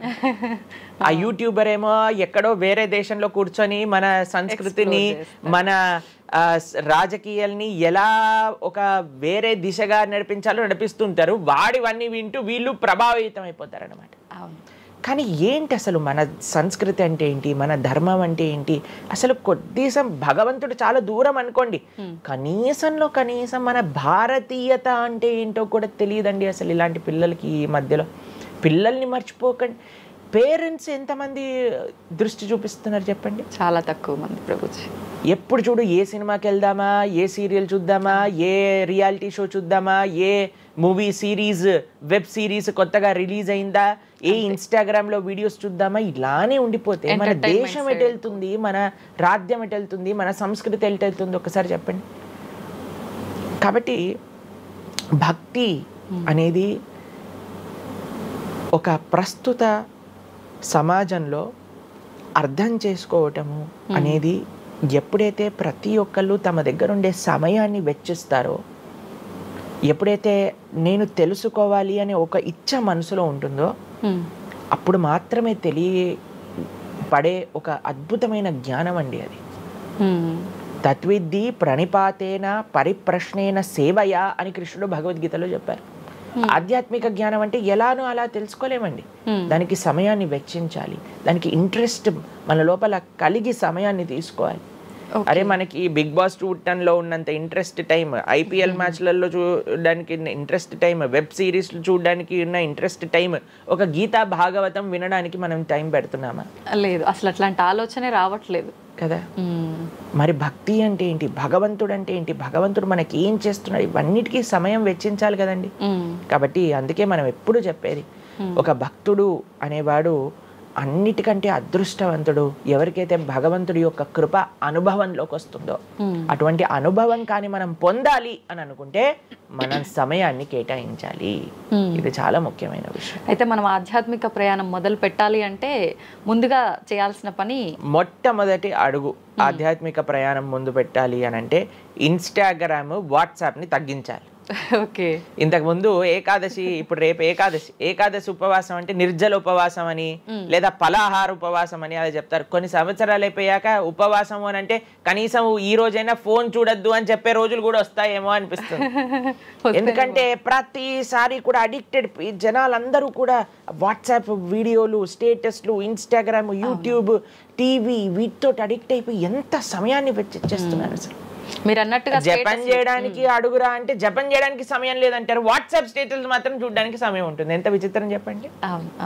కాబట్టి మనము చాలా జాగ్రత్తగా, మొట్టమొదటి అడుగు ఏంటి అని అంటే మనం చెయ్యకూడని విషయాలు పక్కన పెట్టడం. ఏంటి? అక్కర్లేని విషయాలు వినటం, అక్కర్లేని విషయాలు మాట్లాడటం, అక్కర్లేని విషయాల గురించి ఆలోచనలు చేయటం.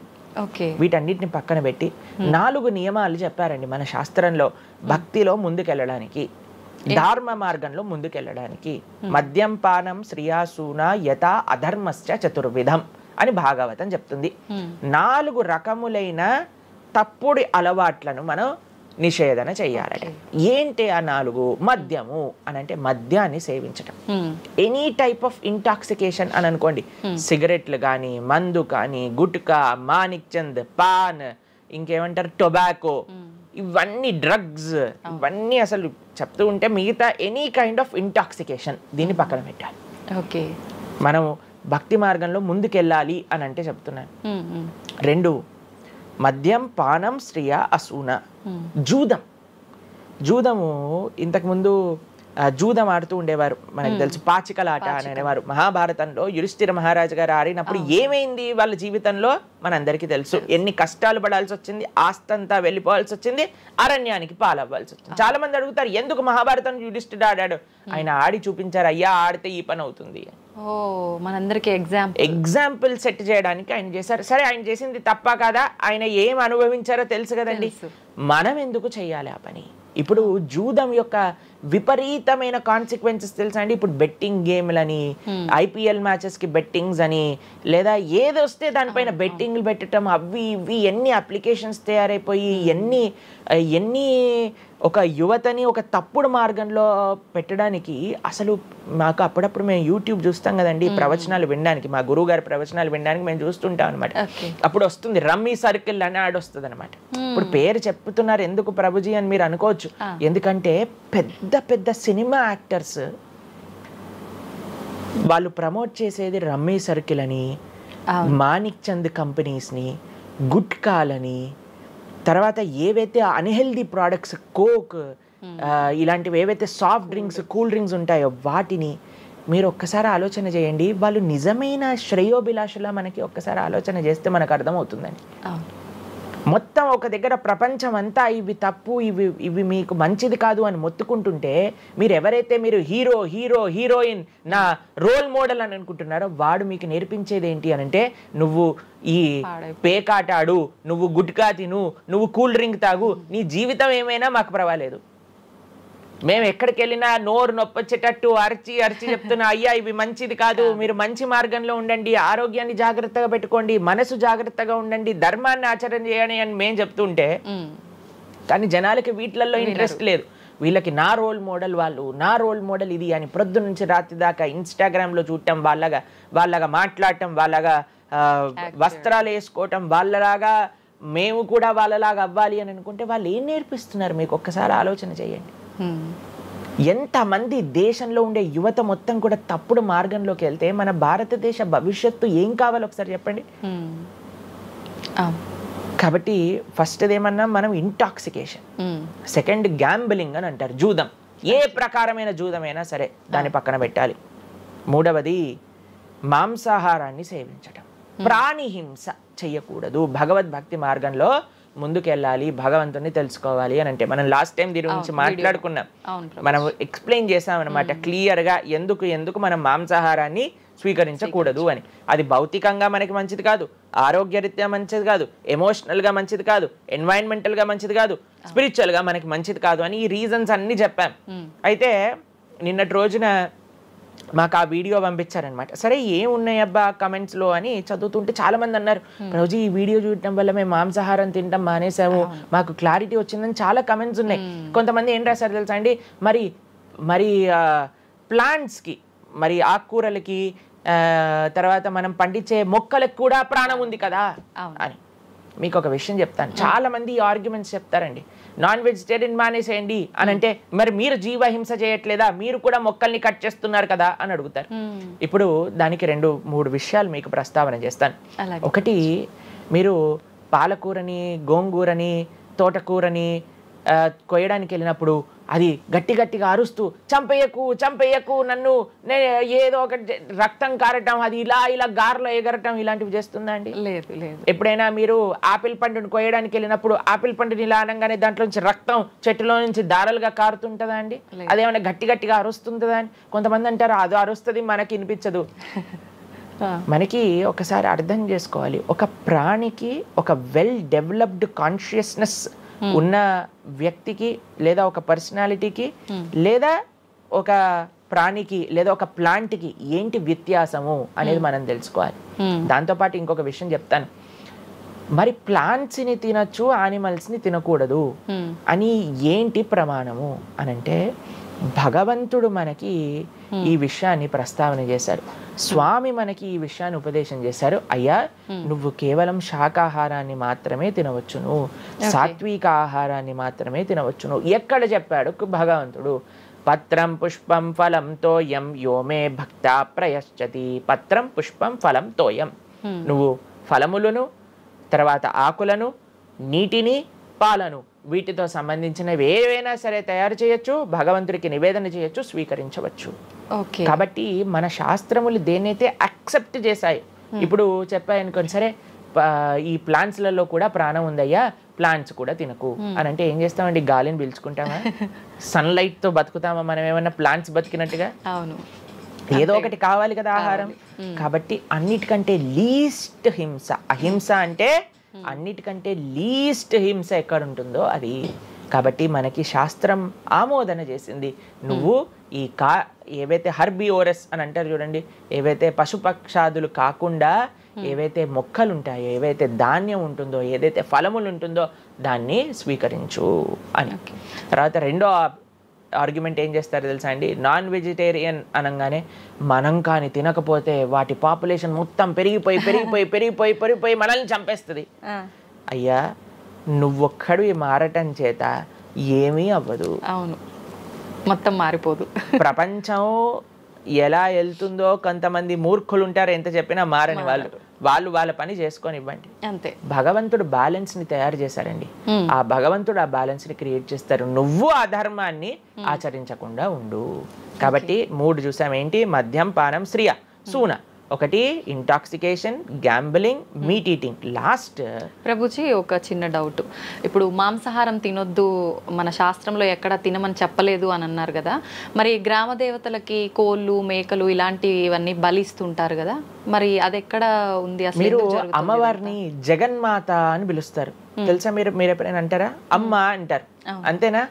ఒక తల్లికి, ఒక తల్లి తనంలో మీరు కూడా మదర్ కదండి, మీ పిల్లలకి ఏదైనా ఒక చిన్న బాధ కలిగితే మీరు ఓర్చుకోగలుగుతారా చెప్పండి? లేదు. అస్సలంటే అసలు అలాంటి ప్రస్తావనే తేయకూడదు ప్రభుజీ అని అంటారు. అవును, అంతేనా కదా? మరి జగన్మాత అని మనం అంటున్నప్పుడు ఆ జగత్తుకి తల్లి, జగత్తు మొత్తం అని అంటే ఆ పక్షి, ఆ ప్రాణి కూడా అదే జగత్తులో పుట్టిందే కదా, అంటే ఆ ప్రాణికి కూడా ఆవిడే కదా తల్లి. ఆ తల్లి ముందు మనం ఇలాంటి పనులు చేస్తే అమ్మకి నచ్చుతుందా, నచ్చదా చెప్పండి? నచ్చదు. కాబట్టి ఇవన్నీ ఎక్కడొచ్చాయి అని అంటే మధ్యలో ఎక్కడో ఒక చోట కొన్ని తప్పుడు ఆచరణలన్నీ కూడా మన లోపలికి దూసుకొచ్చేసాయి అన్నమాట. కానీ బలి అనేది ఎప్పుడు ఇవ్వకూడదు. సాత్వికమైన ఆరాధన అన్నిటికంటే శ్రేష్టమైన ఆరాధన. ఈ బలులు ఇవ్వటం వీటన్నిటిని తామసిక ఆరాధన అని అంటారు. కాబట్టి మనము ఎంతైతే మీరు బలి అంటే ఏంటో తెలుసా అండి? ఏదో ఒకటి సమర్పణ చేయటము. సమర్పణ చేయటాన్ని, దాంట్లో ప్రాణిని సమర్పణ చేయటం కంటే మనకుండే అహంకారాన్ని సమర్పణ చేస్తే అమ్మవారు ఇంకా ఆనందిస్తారు. మన దగ్గర ఉండే దంభాన్ని సమర్పణ చేసేస్తే, బలిచ్చేస్తే ఇంకా ఆనందంగా ఉంటారు. దంభము అని అంటే గర్వం. అహంకారము, దంభము, ఈ రెండిట్లో వ్యత్యాసం ఏంటో తెలుసా అండి? గర్వము అని అంటే మనం చేసిన దానికి మనం గర్వపడటం అనమాట. నేనే చేశాను, నా అంతటి వాడు లేడు. దంభము అంటే చెయ్యని దానికి కూడా గర్వపడడం. కాబట్టి మనకుండే అభిమానాన్ని, మనకుండే ఆ లోభాన్ని, వీటన్నిటిని అమ్మవారికి సమర్పణ చేయండి, ఇంకా మంచి, ఇంకా ఆనందిస్తారు. అందుకే మనం తల నీలాలు ఇస్తాం. చాలా మందికి తెలియదు అసలు దేవుడు ఏం చేసుకుంటాడండి మన జుట్టుని, డాండ్రఫ్ తోటి ఉన్న జుట్టుని.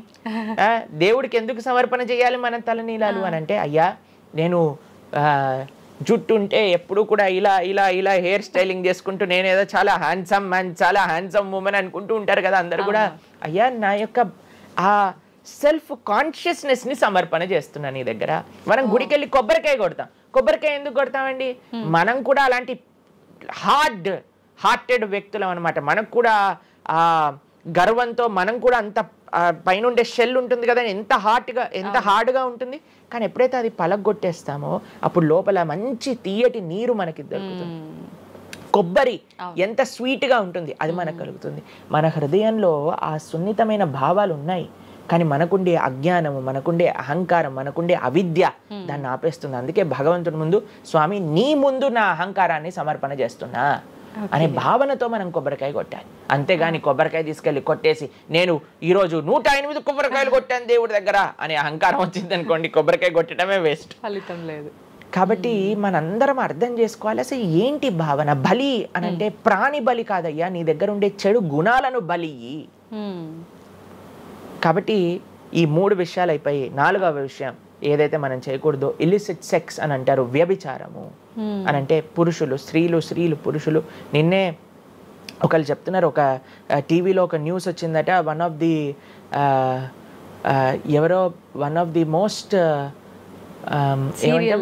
ఫేమస్ యాక్టరో లేదా ఇంకెవరో వాళ్ళ హస్బెండ్ని వేరే స్త్రీలతో పాటు పట్టుకున్నారు అని మాకు ఒక న్యూస్ నిన్న ఒకళ్ళు చెప్తున్నారు అనమాట. అంటే వాళ్ళు ఏం చెప్పారంటే, నాకు ప్రభుజీ సమాజంలో ఇలాంటివి ఎన్నో కేసులు వస్తున్నాయి ప్రభుజీ, ఈ మధ్యలో న్యూస్లో ఇలాంటివి అయితే తరచుగా మనం చూస్తూ ఉన్నాము, కాబట్టి ఈ సమాజం ఎటువైపు వెళ్తుందో తెలియట్లేదు ప్రభుజీ అని అంటే మేము వాళ్ళకి చెప్పాం, సమాజాన్ని ఎందుకు ఇటువైపు నడుస్తుంది అని అంటే మనం చూపించే విషయాలు అలా ఉన్నాయి, చూపించే సినిమాలు అలా ఉన్నాయి, చూపించే సీరియల్ అలా ఉన్నాయి, చూపించే ఆదర్శమైన వ్యక్తులు అలా ఉన్నారు. మనం ఎవరైతే హీరోలు అనుకుంటున్నామో వాళ్ళు ప్రొద్దున లేస్తే విడాకులు తీసుకొని ఇంకొకరిని పెళ్లి చేసుకొని, విడాకులు తీసుకొని ఇంకొకరిని పెళ్లి చేసుకొని, ఇలాంటివి చూస్తుంటే మనం కూడా అది నార్మలైజ్ అయిపోయింది మన భారతీయ సంస్కృతిలో. కానీ ఎక్కడైతే ధర్మం ఉంటుందో, రాముడు ఆదర్శంగా ఉన్న వ్యక్తి ఎప్పుడు అలాంటి తప్పు చేయలేదండి. ఎందుకంటే రాముడు ఏకపత్ని వ్రతుడు. ఎంత కమిట్మెంట్ ఉండాలి భార్య పట్ల, భర్తకు కూడా అలానే అండి. ఇప్పుడు ఒకళ్ళు తప్పు అంటే, ఇప్పుడు చాలా మంది అనుకుంటారు ఇది ఎత్తి పురుషులకే వర్తించింది అని. పురుషులకు ఎంతైతే వర్తిస్తుందో అంతే స్త్రీలకు కూడా వర్తిస్తుంది, స్త్రీలకు ఎంతైతే వర్తిస్తుందో అంతే పురుషులకు కూడా వర్తిస్తుంది. కాబట్టి 4 చాలా జాగ్రత్తగా ఉండాలి. పరస్త్రీ సంఘము, పరపురుష సంఘం, వీటి నుంచి చాలా జాగ్రత్తగా ఉండాలి. ఈ 4 కానీ మనం ఆచరించగలిగితే మన జీవితంలో, చెయ్యకూడనివి 4, చెయ్యాల్సినవి 4. ఇప్పుడు మనం చెయ్యకూడనివి 4 గురించి విన్నాం కదా, చెయ్యాల్సిన 4 ఏంటో ఒక నిమిషంలో చెప్పేస్తా. మంచి భక్తుల యొక్క సాంగత్యం, మంచి పుస్తకాలు చదవటం, భగవన్నామాన్ని జపం చేయటం, మంచి ఆహారాన్ని స్వీకరించటం. ఈ 4 చేస్తే మనం డైరెక్ట్గా భగవంతుడి యొక్క శ్రీచరణాల దగ్గర ఉంటామన్నమాట. ఓకే, ఇవన్నీ జరగాలి అని అంటే మనం ఆధ్యాత్మికం వైపు మన మనసును మళ్ళించాలి.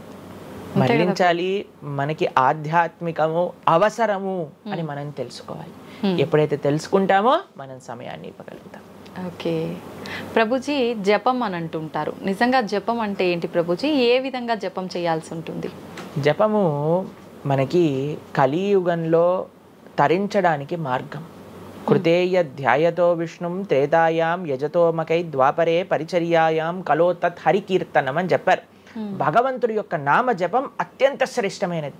కృష్ణుడు భగవద్గీతలో ఏం చెప్తారో తెలుసా అండి, అన్నిటికంటే గొప్ప యజ్ఞం, యజ్ఞములలో నేను ఒక యజ్ఞాన్ని అని చెప్తారు. ఏ యజ్ఞం తెలుసా? యజ్ఞానాం జప యజ్ఞోస్మి అని భగవంతుడు చెప్తారు.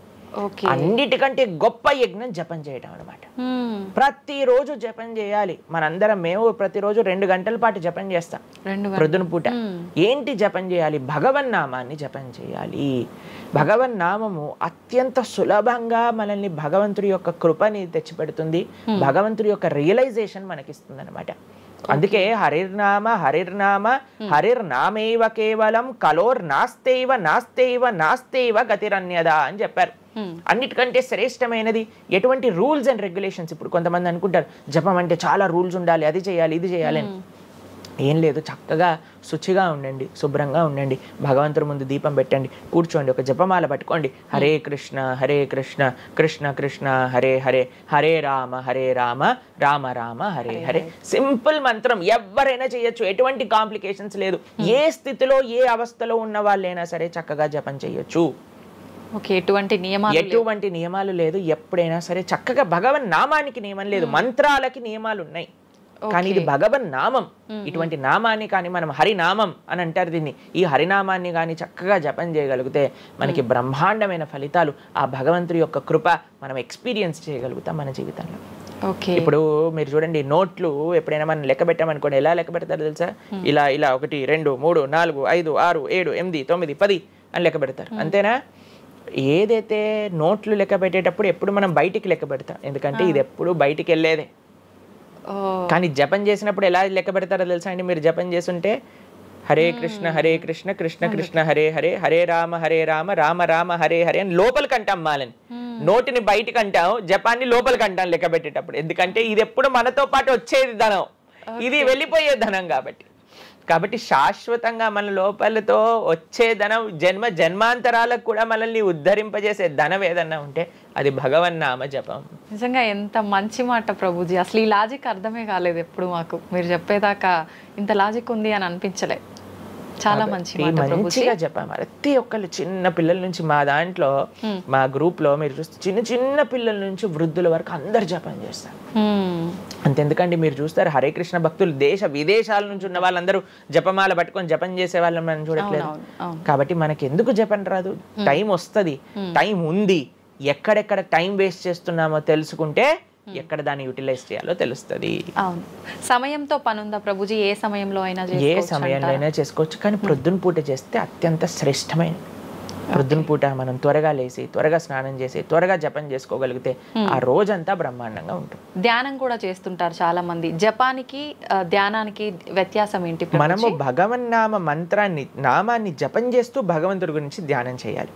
ఓకే, ఇప్పుడు జస్ట్ ధ్యానం, చాలా మంది మాకు కంప్లైంట్ చేస్తుంది, ఇప్పుడు ధ్యానం చేస్తే మనసు నిలకడగా ఉండట్లేదు, మనసు ఎక్కడికి వెళ్ళిపోతుంది, అక్కర్లేని ఆలోచనలు వస్తున్నాయి.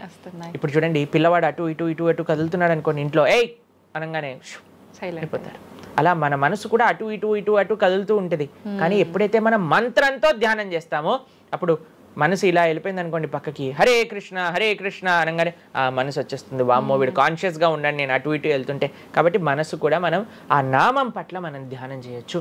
ఎప్పుడైతే మనం నామాన్ని మంచిగా జపం చేస్తామో ఆ నామంలోంచే భగవంతుడి యొక్క రూపం, గుణం, లీల అవన్నీ కూడా ప్రకాశితం అవుతాయి.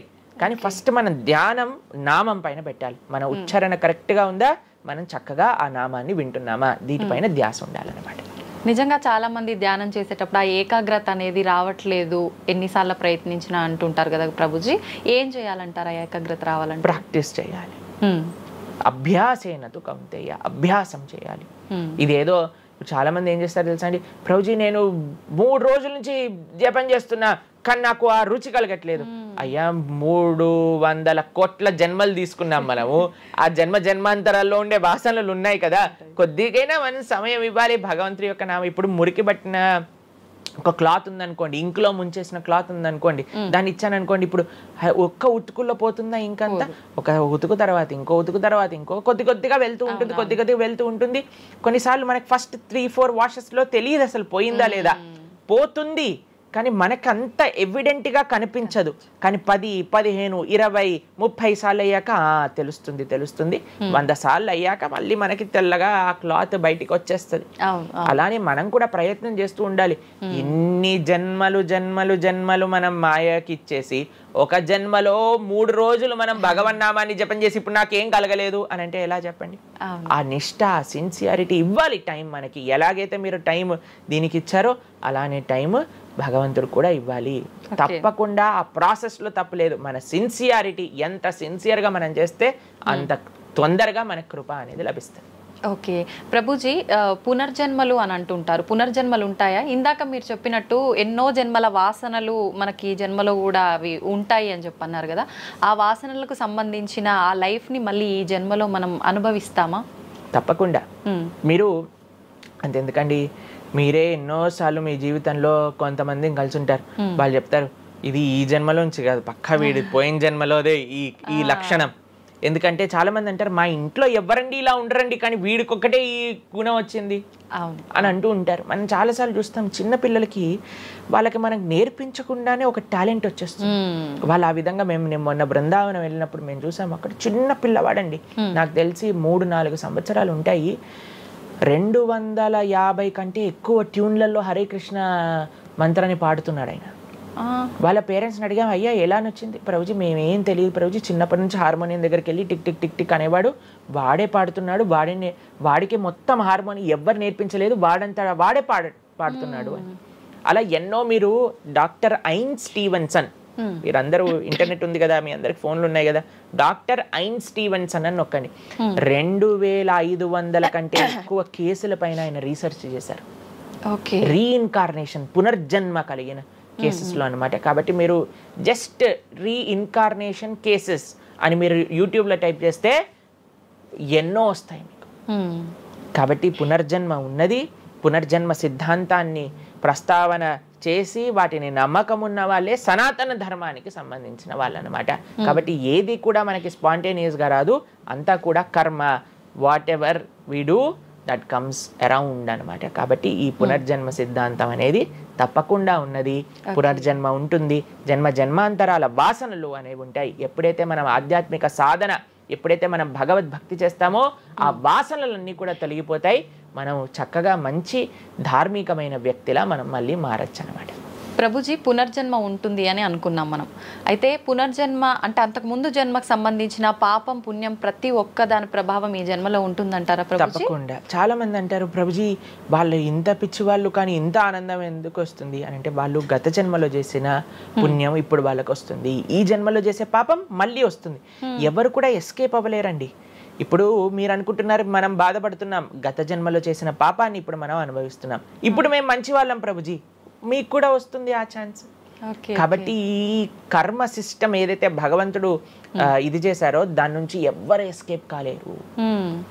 ఆయన సిస్టమ్ చాలా పక్కా. ఇక్కడ ఉండే మనం అప్పుడప్పుడు ట్రాఫిక్ సిగ్నల్ని దాటేసి ట్రాఫిక్ పోలీస్ నుంచి ఎస్కేప్ అవ్వచ్చు, కానీ భగవంతుడి యొక్క రేడార్ నుంచి ఎస్కేప్ అవ్వలేదన్నమాట. ఎందుకంటే ఆయన హృదయంలో ఉండే కదా అన్ని నోట్ డౌన్ చేసుకునేది.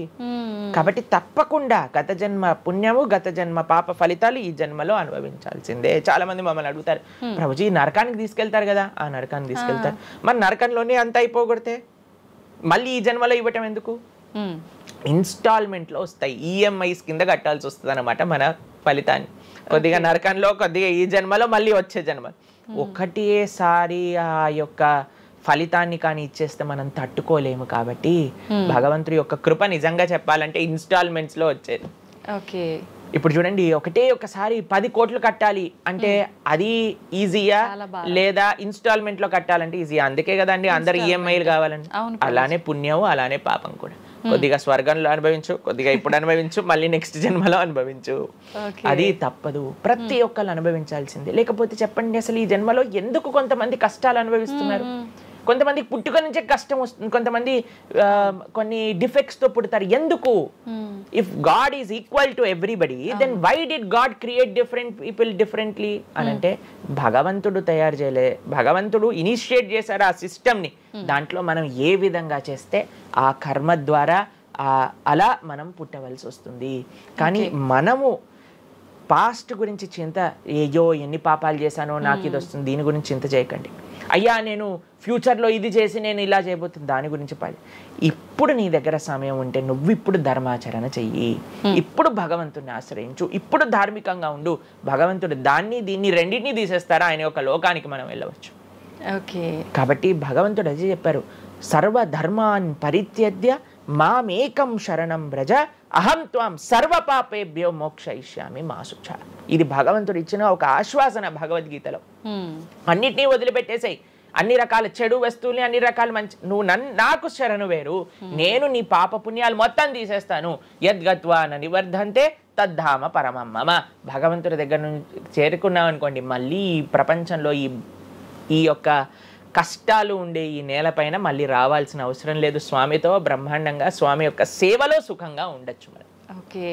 అయితే ప్రభుజీ చాలా మంది చెప్తుంటారు, అన్ని అనుభవించండి తప్పదు అన్నప్పుడు ఎందుకు భగవంతుని ఆరాధన చెయ్యాలి అని. వాళ్ళందరికీ ఇది మంచి సమాధానం ప్రభుజీ. నిజంగా చాలా మంది ఇదే అంటుంటారు, అంతే కదండి, ఎంత భగవంతుని ఆరాధించినా ఈ కష్టాలు తప్పట్లేదు, అసలు లైఫ్ ఏం చేంజ్ అవ్వట్లేదు, మనశ్శాంతి లేదు, ఎందుకు అసలు ఆరాధించాలని చెప్పి అసలు భగవంతుని పూజించడం కూడా మానేస్తుంటారు. మళ్ళీ ఇప్పుడు ఆపేస్తే మళ్ళీ నెక్స్ట్ ఏంటి అని ఆలోచన చేయాలి. కాబట్టి ఇప్పుడుండే వాటితో మనము ఇది చేసామనుకోండి, ఇంత ధర్మాచరణ కూడా ఆపేశారనుకోండి, ఇంకా ఆ పుణ్య పాప ఖాతాలు అలానే పెరిగిపోతూ ఉంటాయి. కానీ చివరికి వచ్చేది ఈ ప్రపంచంలోకే కదా. కాబట్టి మనకి చెడు చేయటం పనికిరాదు, కేవలం మంచి చేయటం కూడా పనికిరాదు. భగవద్భక్తి అన్నిటికంటే టాప్ మోస్ట్. కాబట్టి మనం ధార్మికంగా ఎంత భగవద్భక్తితో ఉంటే అది మనకి అంత మంచిది. ఓకే ప్రభుజీ, కర్మ సిద్ధాంతం అన్నారు కదా, అసలు కర్మ సిద్ధాంతం అంటే ఏంటి ప్రభుజీ? ఏం చెప్తోంది అసలు? మనం చెయ్యంది మనకి రాదు, మనం చేసింది తప్పకుండా మనకు వస్తుంది. ఇదే కర్మ సిద్ధాంతం. Every action has equal and opposite reaction. Okay okay. ఇలా అయితే ఈ లా ఉందో అదే కర్మ సిద్ధాంతం. అంటే నువ్వు చేసింది ఏదైనా సరే ఆ యొక్క ఫలితం నుంచి తప్పించుకోలేవు. తర్వాత ఏదైతే నువ్వు చేసావో దాని నుంచి తప్పించుకోలేవు. మంచైనా చెడైనా, మొన్న అయింది నీకు ఈ రోజు వస్తుంది, ఈ రోజు చేసిన దానికి రేపు వస్తుంది. ఇదే కర్మ సిద్ధాంతం అంటే. కాబట్టి ఎప్పుడు ఇది మన మనసులో ఉండాలి. అరే ఈ రోజు నాకు ఏదైనా బాధ ఉంటే నేను ఏదో చేశానేమో, కాబట్టి ఏదో చేశాము అయిపోయింది, ఈ రోజు ఈ కష్టం వచ్చింది, కృష్ణ నువ్వు నాకు శక్తినివ్వు ఈ కష్టాన్ని ఎదుర్కోవడానికి. ఇప్పటి నుంచి నేను ఇలానే మంచిగా ఉంటాను, ఎప్పుడూ అధర్మం వైపు వెళ్లకుండా ఉంటాను, స్వామి నువ్వే రక్ష అని ఆ ధర్మ చింతన ముందుకు తీసుకెళ్ళటం. ఇప్పుడు కానీ మనం ఆ ధర్మ సంకల్పం చేసుకుంటండి, రేపటి రోజున మరి చాలా మంది అంటే రేపు ఎవరు చూసారో లేదో, అయ్యా రేపు ఎవరు చూసారో లేదో అని కానీ మీ పిల్లవాడు చెప్పి నేను ఇప్పుడు కష్టపడను, రేపు నాకు ర్యాంక్ వచ్చాక నాకు ప్లేస్మెంట్ వస్తుందో లేదో నాకేం గ్యారంటీ ఉంది కాబట్టి నేను చదవను అన్నాడు అనుకోండి, ఏం చెప్తారు మీరు? నాన్న నువ్వు ప్లేస్మెంట్ గురించి బాధపడకు, ఫస్ట్ నీ కర్తవ్యం చదవటం నువ్వు చదువు, దాని తర్వాత నీకు వస్తుంది, నీ జీవితం సెటిల్ అవుతుంది. అంతే కదండి. మనం కూడా లేదు రేపు ప్రొద్దున ఎవరు చూసారు స్వర్గాన్ని నరకాన్ని కాబట్టి నేను ఇప్పుడు ధర్మాచరణ చెయ్యను అని అంటే మీ పిల్లవాళ్ళు కూడా ఎక్కడైతే చదవను అని అంటారో అలానే మనం కూడా తయారవుతాం. చాలా మంది అండి పెద్దవాళ్ళు పిల్లలకి మాత్రం మంచి నీతులు చెప్తారు, కానీ వాళ్ళ దగ్గరకు వచ్చేసరికి వాళ్ళు ఆచరించడానికి రెడీగా ఉంటారు అనమాట. కాబట్టి మీరు ఒక్క విషయాన్ని ఆలోచించండి, మీరు ఏం చెప్తున్నారో అది మీరు ఫాలో అవుతున్నారా?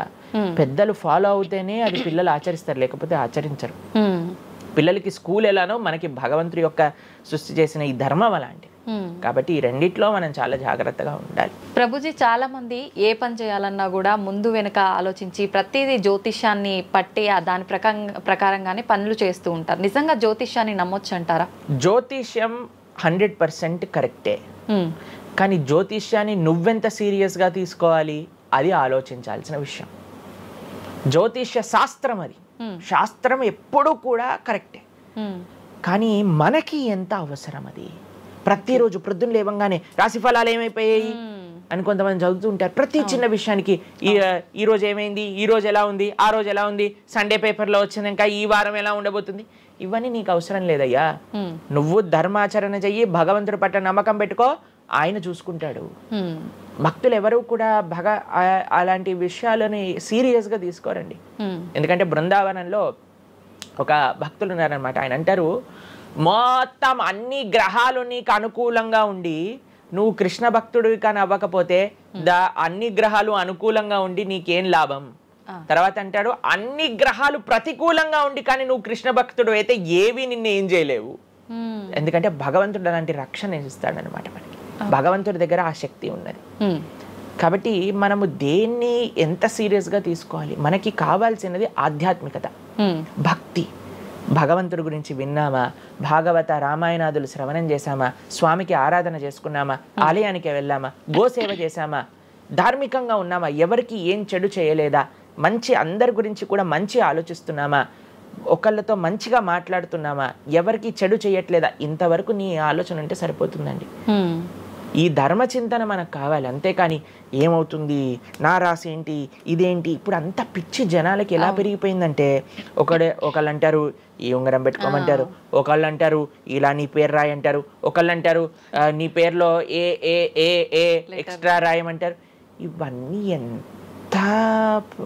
ఇవన్నీ ఏంటి మారిపోయాయి? ఇవన్నీ మార్చుకొని నీ ఆచరణ కానీ మారకపోతే, నీ థింకింగ్ కానీ మారకపోతే, నీ ధర్మం పట్ల ఉండే అనిరుక్తి కానీ పెరగకపోతే ఇవన్నీ చేసి ఏం లాభం?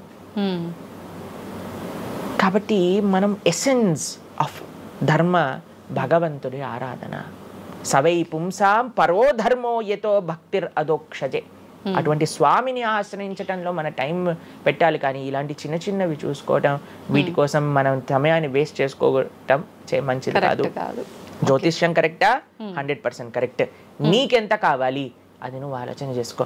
పెళ్లి చేసుకోవాలి, గృహ ప్రవేశం చేసుకోవాలి, ఏదైనా పెద్ద పెద్ద ఉంటే అప్పుడు మీరు చూడాలి ముహూర్తం, వివాహం చేసుకోవటం కానీ లేదా ఏమంటాం మన గృహ ప్రవేశాది పెద్ద పెద్ద కార్యములకి చూసుకోవాలి. ప్రతిరోజు, ప్రతి క్షణం, ప్రతి వారం, ప్రతి నెల. చాలా మందికి పొద్దున్నే చూడండి అసలు రోజు గడవదు. ఇలాంటి పిచ్చి పనులు ఆపాలి. ఫస్ట్ ప్రొద్దున పూట లేచి భగవంతుడి దగ్గరికి వెళ్ళి భగవంతుడికి నమస్కారం చేసి జపం చేసుకొని ధ్యానం చేసుకొని ఆలయానికి వెళ్ళి దర్శనం చేసుకొని భగవత్ చింతనలో ఉండండి. రోజులో ఏ కష్టం వస్తుందో దాన్ని ఎలా ఎదుర్కోగల ఆ శక్తిని వస్తుంది. అంతేగాని ఏమున్నాయి రాశి ఫలాలు చదవటం వల్ల ఏం అవ్వదండి. కాబట్టి సొల్యూషన్ పైన కాన్సన్ట్రేట్ చేయండి, ప్రాబ్లం కోసం విశ్లేషణ చేయకూడదు. ఓకే ప్రభుజీ, చాలామంది ఇంట్లో నెగిటివ్ ఎనర్జీస్ ఉన్నాయి, దయ్యాలు తిరుగుతున్నాయి, లేదంటే ఎవరైనా ఒక పర్సన్కి దయ్యం పట్టింది అని చెప్పి చాలామంది ఎవరు ఇట్లా పంతుళ్ళు అట్లాంటి వాళ్ళ దగ్గరికి, మాంత్రికుల దగ్గరికి తీసుకెళ్ళడము, వాళ్ళు వదిలిస్తారని చెప్పటము, ఆ దయ్యం వీళ్ళని చాలా పీడిస్తుంది అని చెప్పడం, ఇలాంటివి చాలా వింటుంటాము సహజంగా. ఇదంతా నిజమే అంటారా ప్రభుజీ? అసలు దయ్యాలు అనేవి ఉన్నాయంటారా? ఆత్మలు, దయ్యాలు ఇవన్నీ ఉన్నాయండి, అది లేవు అని చెప్పలేము. ఉన్నాయి తప్పకుండా. ఎలా అయితే మీరు నెగిటివ్ ఎనర్జీ అంటారు కదా, నెగిటివ్ ఎనర్జీ ఎక్కడికి వస్తుందో తెలుసా అండి? నెగిటివ్ పీపుల్ దగ్గరకు వస్తుంది. ఎవరైతే ఎమోషనల్గా, ఎవరైతే స్పిరిచువల్గా, ఎవరైతే ఫిజికల్గా వర్నలబుల్గా ఉంటారో వాళ్ళ దగ్గరకు వస్తుంది.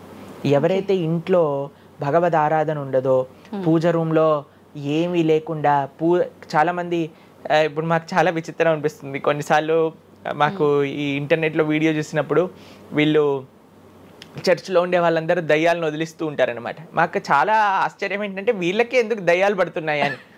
కాబట్టి ఎందుకు దయ్యాలు ఎవరైతే పర్సనాలిటీస్లోకి వెళ్తాయో తెలుసండి? ఎవరైతే క్లీన్లీనెస్ మెయింటైన్ చేయరో, ఓకే, ఎవరైతే సమయానికి స్నానం చేయటం కానీ, సమయానికి శుచిగా శుభ్రంగా ఇల్లు శుభ్రంగా ఉంచుకోవటం కానీ, దేవాలయంలో భగవంతుడి యొక్క మూర్తులకి చక్కగా ఆరాధన చేసి ధూపం, దీపం, నైవేద్యం, తోరణం, ఉత్సవాలు, పండగలు, యజ్ఞాది యాగాదులు ఇవన్నీ ఉన్న చోట ఎప్పటికీ నెగిటివ్ ఎనర్జీ అనేది ప్రవేశించలేదు.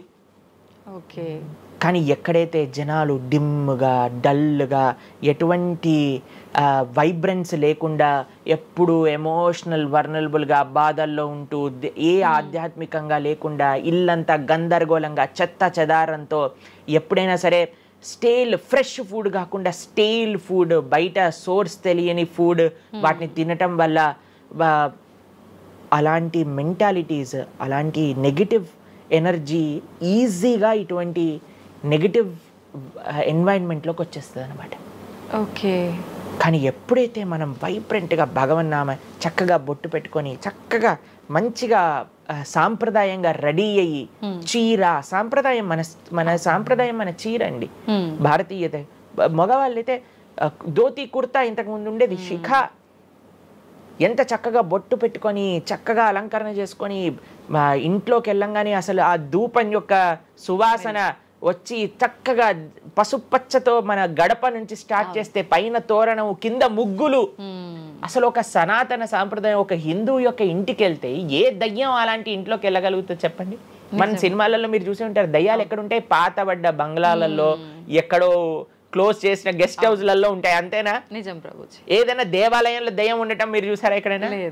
ఎందుకు ఉండదు? ఎందుకంటే అక్కడ భగవద్ ఆరాధన జరుగుతుంది కాబట్టి. ఏ ఇంట్లో అయితే నిరంతర భగవద్ ఆరాధన ఉంటుందో, ఏ ఇల్లు అయితే వైబ్రెన్స్ గా ఇంటి బయట ముగ్గు నుంచి ప్రారంభమై ఇంటి లోపల దేవాలయంలో దీపము నిరంతరము కూడా ఉంటుందో, భగవద్ ఆరాధన జరుగుతుందో, భగవన్నామ జపం జరుగుతుందో, శాస్త్రాన్ని పారాయణ చేస్తున్న విష్ణు సహస్రనామం, హరే కృష్ణ మహామంత్ర కీర్తన, యజ్ఞము, యాగము, ఉత్సవాలు చేస్తూ, అటువంటి ఇంట్లో అటువంటి వ్యక్తులకి ఎప్పుడూ రాలేదండి.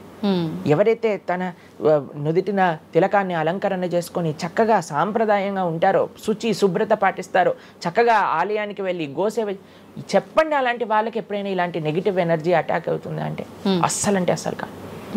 ఎవరైతే గ్లూమీగా, డిప్రెస్డ్గా, ఏం లేకుండా ఏ వస్త్రాలు పడితే ఆ వస్త్రాలు వేసుకోవటం, దేవుడు కొంతమంది ఆలయంలోకి వెళ్ళామనుకోండి, ఇంట్లో పూజ రూమ్లోకి వెళ్ళామనుకోండి, పండగ నుంచి పండగ మాత్రమే దీపం పెడతారు, లేదా అస్సలు ఆ పూలు అలానే ఉంటాయి 15-20 రోజుల వరకు. అవును ప్రభు. అలాంటి ఇంట్లో నెగిటివ్ ఎనర్జీ రాకపోతే ఇంకేమొస్తుంది చెప్పండి. కాబట్టి నెగిటివ్ ఎనర్జీ ఉందా, ఈ దయ్యాలు ఆత్మలు ఉన్నాయా, ఉన్నాయి. ఎవరి దగ్గరికి వెళ్తాయి? అటువంటి మెంటాలిటీ ఉన్న వాళ్ళ దగ్గరికి మాత్రమే వెళ్తాయి. ఓకే. మనం కానీ ఎప్పుడైతే మనకి రక్షణ, అందుకే మనం తులసి మాల వేసుకుంటాం.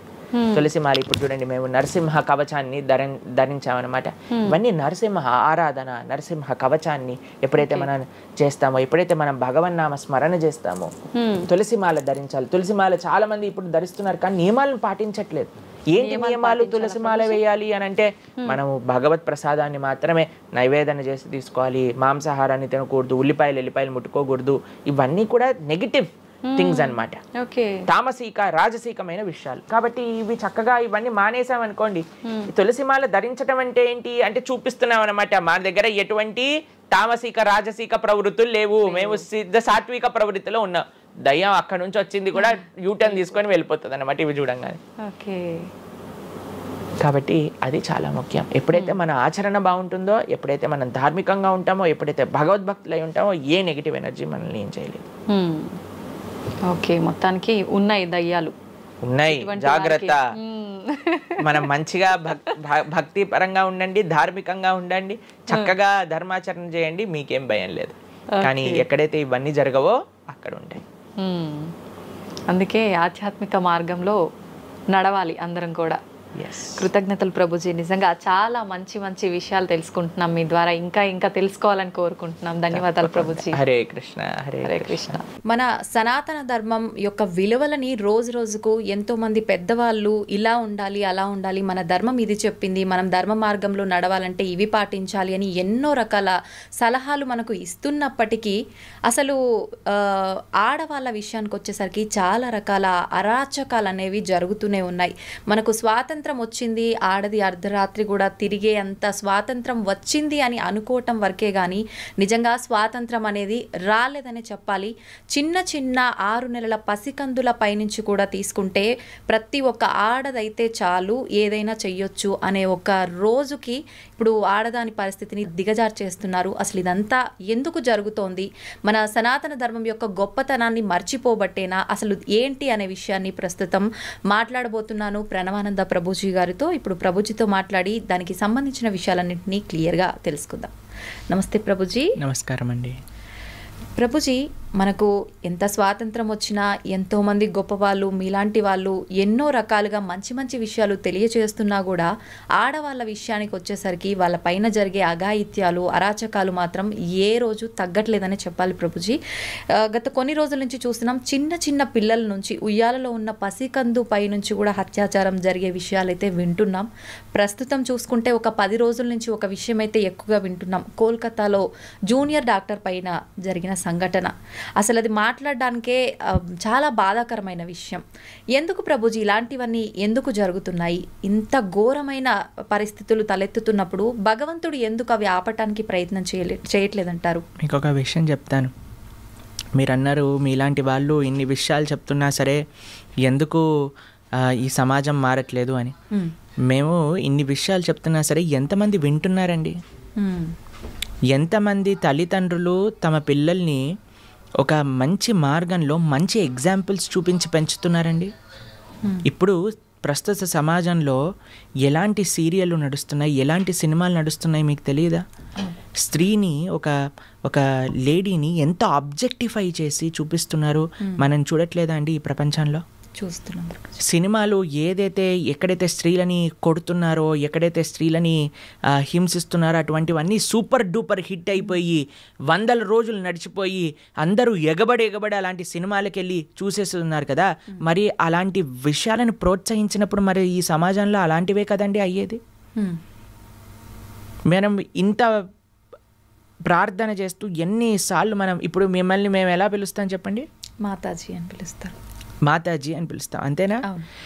ఎప్పుడైతే మనము ప్రతి ఒక్క స్త్రీని అమ్మ అనే ఒక పేరుతో గౌరవిస్తామో అప్పుడు ఎటువంటి ఇలాంటి భావన రాదండి. ఏ సినిమాలో మీకు ఇలాంటి భావన చూపిస్తున్నారండి? లేదు ఎక్కడ. ఏ సీరియల్ కానీ, ఏ టీవీ ఛానల్లో కానీ, ఏ మూవీ క్రియేషన్లో కానీ స్త్రీ పైన గౌరవము, రెస్పెక్ట్ అనేది ఉంటుందా? ఎంత ఈజీగా ఈ ఒక స్త్రీ అనేది నీ ఎంజాయ్మెంట్ కోసమే పుట్టింది కాబట్టి నువ్వు ఏదైనా చేసుకోవచ్చు. కొట్టినా పర్వాలేదు, తిట్టినా పర్వాలేదు, ఏదైనా పర్వాలేదు, ఎవ్రీథింగ్ ఈజ్ నార్మల్ అని లక్షల కోట్లు మీరే ఇచ్చి మీ పిల్లల్ని మీరు తీసుకెళ్ళి ఆ సినిమాలను ప్రోత్సహించి ఈరోజు ఇలాంటివి అయినా ఇప్పుడు ఎందుకు అవుతున్నాయి అని మనం ఎలా అడుగుతాం చెప్పండి? మీకు ఒక విషయం చెప్తాను. శాస్త్రంలో ఒక విషయం చెప్పున్నారు. మాతృవత్ పరదారేషు పరద్రవ్యేషు లోష్టవత్ ఆత్మవత్ సర్వభూతేషు యః పశ్యతి స పండితః. నిజంగా ఒక వ్యక్తి మంచివాడవుతే, నిజంగా ఒక వ్యక్తి నిజంగా చెప్పాలంటే మగవాడు అని అనాలి అని అంటే మాతృవత్ పరదారేషు, తన భార్య తప్ప మిగతా వాళ్ళందరినీ కూడా ఒక మాతృ స్వభావంతో చూడాలి. మాతృవత్ పరదారేషు పరద్రవ్యేషు లోష్టవత్, వేరే వాళ్ళ యొక్క ధనాన్ని చెత్తతో సమానంగా చూడాలి. నీకెంత భగవంతుడు ఇచ్చాడో అది నాది, వేరే వాళ్ళ ధనం నాకు అవసరం లేదు. ఓకే. ఆత్మవత్ సర్వభూతేషు, నువ్వు ఎలా ట్రీట్ చేయాలి నిన్ను అని అనుకుంటున్నావా అలా వేరే వాళ్ళని ట్రీట్ చేయి నువ్వు ఫస్ట్. అలాంటి వాడు నిజమైన ధీరుడు అని మన శాస్త్రములు చెప్తున్నాయి. ఈ భావన మీరు ఎక్కడైనా సినిమాలో చూసారా? ఎక్కడైనా సీరియల్లో చూసారా? ఎక్కడైనా టీవీలో చూసారా? లేదు. ఎంటర్టైన్మెంట్ పేరుతో ఈరోజు మొత్తం చిన్న చిన్న పిల్లల యొక్క మనస్సు నుంచి మొత్తం కరప్ట్ చేసేస్తే, ఇప్పుడు చెప్పండి, తప్పు చేసేవాడికి తెలియదా? ఇప్పుడు ఒక మర్డర్ చేయటం తప్పు, ఒక స్త్రీని అవమానించటం తప్పు, లేదా ఈవ్ టీజింగ్ తప్పు, ఇవన్నీ తప్పు అని చేసేవాడికి తెలియదా అండి? ఎందుకు చేస్తున్నాడు? ఎందుకంటే వాడు చూసే విషయాలన్నీ కూడా ఉన్నాయి, అది నార్మల్ అనుకుంటున్నాడు. లేదా చేస్తే ఏముంది, లేదా ఇంకొక విషయం ఏంటంటే తన ఇంద్రియాలను కంట్రోల్ చేసుకోలేక చేస్తున్నాడు. ఇప్పుడు మీకు ఒక విషయం చెప్తాను. తప్పు చేసేవాడికి తెలిసి తప్పు చేస్తున్నాడు అని అంటే తన ఇంద్రియ నిగ్రహం లేకపోయింది. ఎందుకు ఇంద్రియ నిగ్రహం లేకపోయింది? ఎందుకంటే ఆయనకి ఎటువంటి ఆధ్యాత్మిక బ్యాకప్ లేదు.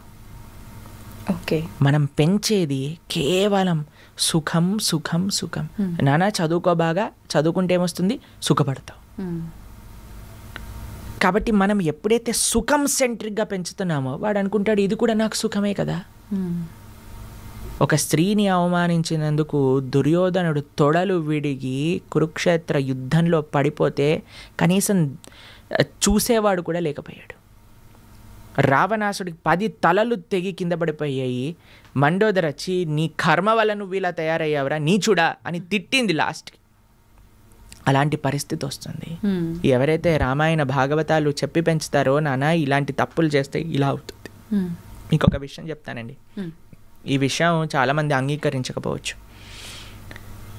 జనరల్ విషయంగా మనం మాట్లాడుకుంటే మగవారిది ఎంత బాధ్యత ఉన్నదో ఇలాంటి తప్పులు చేయకుండా. ఇప్పుడు ఇది ఒక ఈకో సిస్టమ్ అండి. మనం లాస్ట్ టైం కూడా మాట్లాడుకున్నాం. ఒక తప్పు జరగకూడదు అని అంటే ఒక వ్యక్తి పైన డిపెండ్ అవ్వకూడదు, మొత్తం ఒక సొసైటీ పైన డిపెండ్ అయి ఉంటుంది. తల్లిదండ్రులు ఎలా పెంచుతున్నారు, మనం చూపించే సినిమాలు, సీరియళ్ళు, వాళ్ళకి ఎక్స్పోజర్ ఏమని ఉన్నది, తర్వాత మన యొక్క ఫ్రెండ్ సర్కిల్ ఎలా ఉన్నది. ఇంకొక విషయం చెప్తాను, ఎంత పురుషుడికి ఎంతైతే ఇంద్రియ నిగ్రహం ఉండాలో, ఎంత రెస్పెక్ట్ఫుల్ యాటిట్యూడ్ ఉండాలో, అంతే ఒక స్త్రీకి కూడా ఆ రకమైన గౌరవం, ఒక డిస్టెన్స్ మెయింటైన్ చేయడం అనేది తెలుసుకోవాలి. ఇలాంటి కేసుల గురించి మాట్లాడట్లేదండి, జనరల్ సొసైటీ గురించి మాట్లాడతాం. ఎవరికి ఏ హద్దు ఏంటి అని తెలుసుకోవాలి మనం. ఇప్పుడు మీకు ఒక విషయం చెప్తాను, మీరు ఆశ్చర్యపోతారు. ఇప్పుడు నేను కాషాయ వస్త్రం వేసుకున్నాను, భగవంతుడి యొక్క సేవలో ఉన్నా. మేము ప్రోగ్రామ్కి వెళ్ళినప్పుడు కూడా కొంతమంది మమ్మల్ని ప్రభుజీ మీరు మమ్మల్ని పెళ్లి చేసుకుంటారా అని అడిగిన వాళ్ళు కూడా ఉన్నారు, తెలుసా మీకు? అలా ఎలా అడుగుతారు ప్రభుజీ అసలు? అదే నేను చెప్తున్నాను. అందుకే మేము ఎప్పుడు కూడా ఒంటరిగా ఏ ప్రదేశానికి వెళ్ళాం, ఎప్పుడైనా సరే మా డివోటీస్ మాతో పాటు పట్టుకొని వెళ్తాం అనమాట. ఎందుకంటే ఈరోజు వాళ్ళకి ఆ రెస్పెక్ట్ లేదు.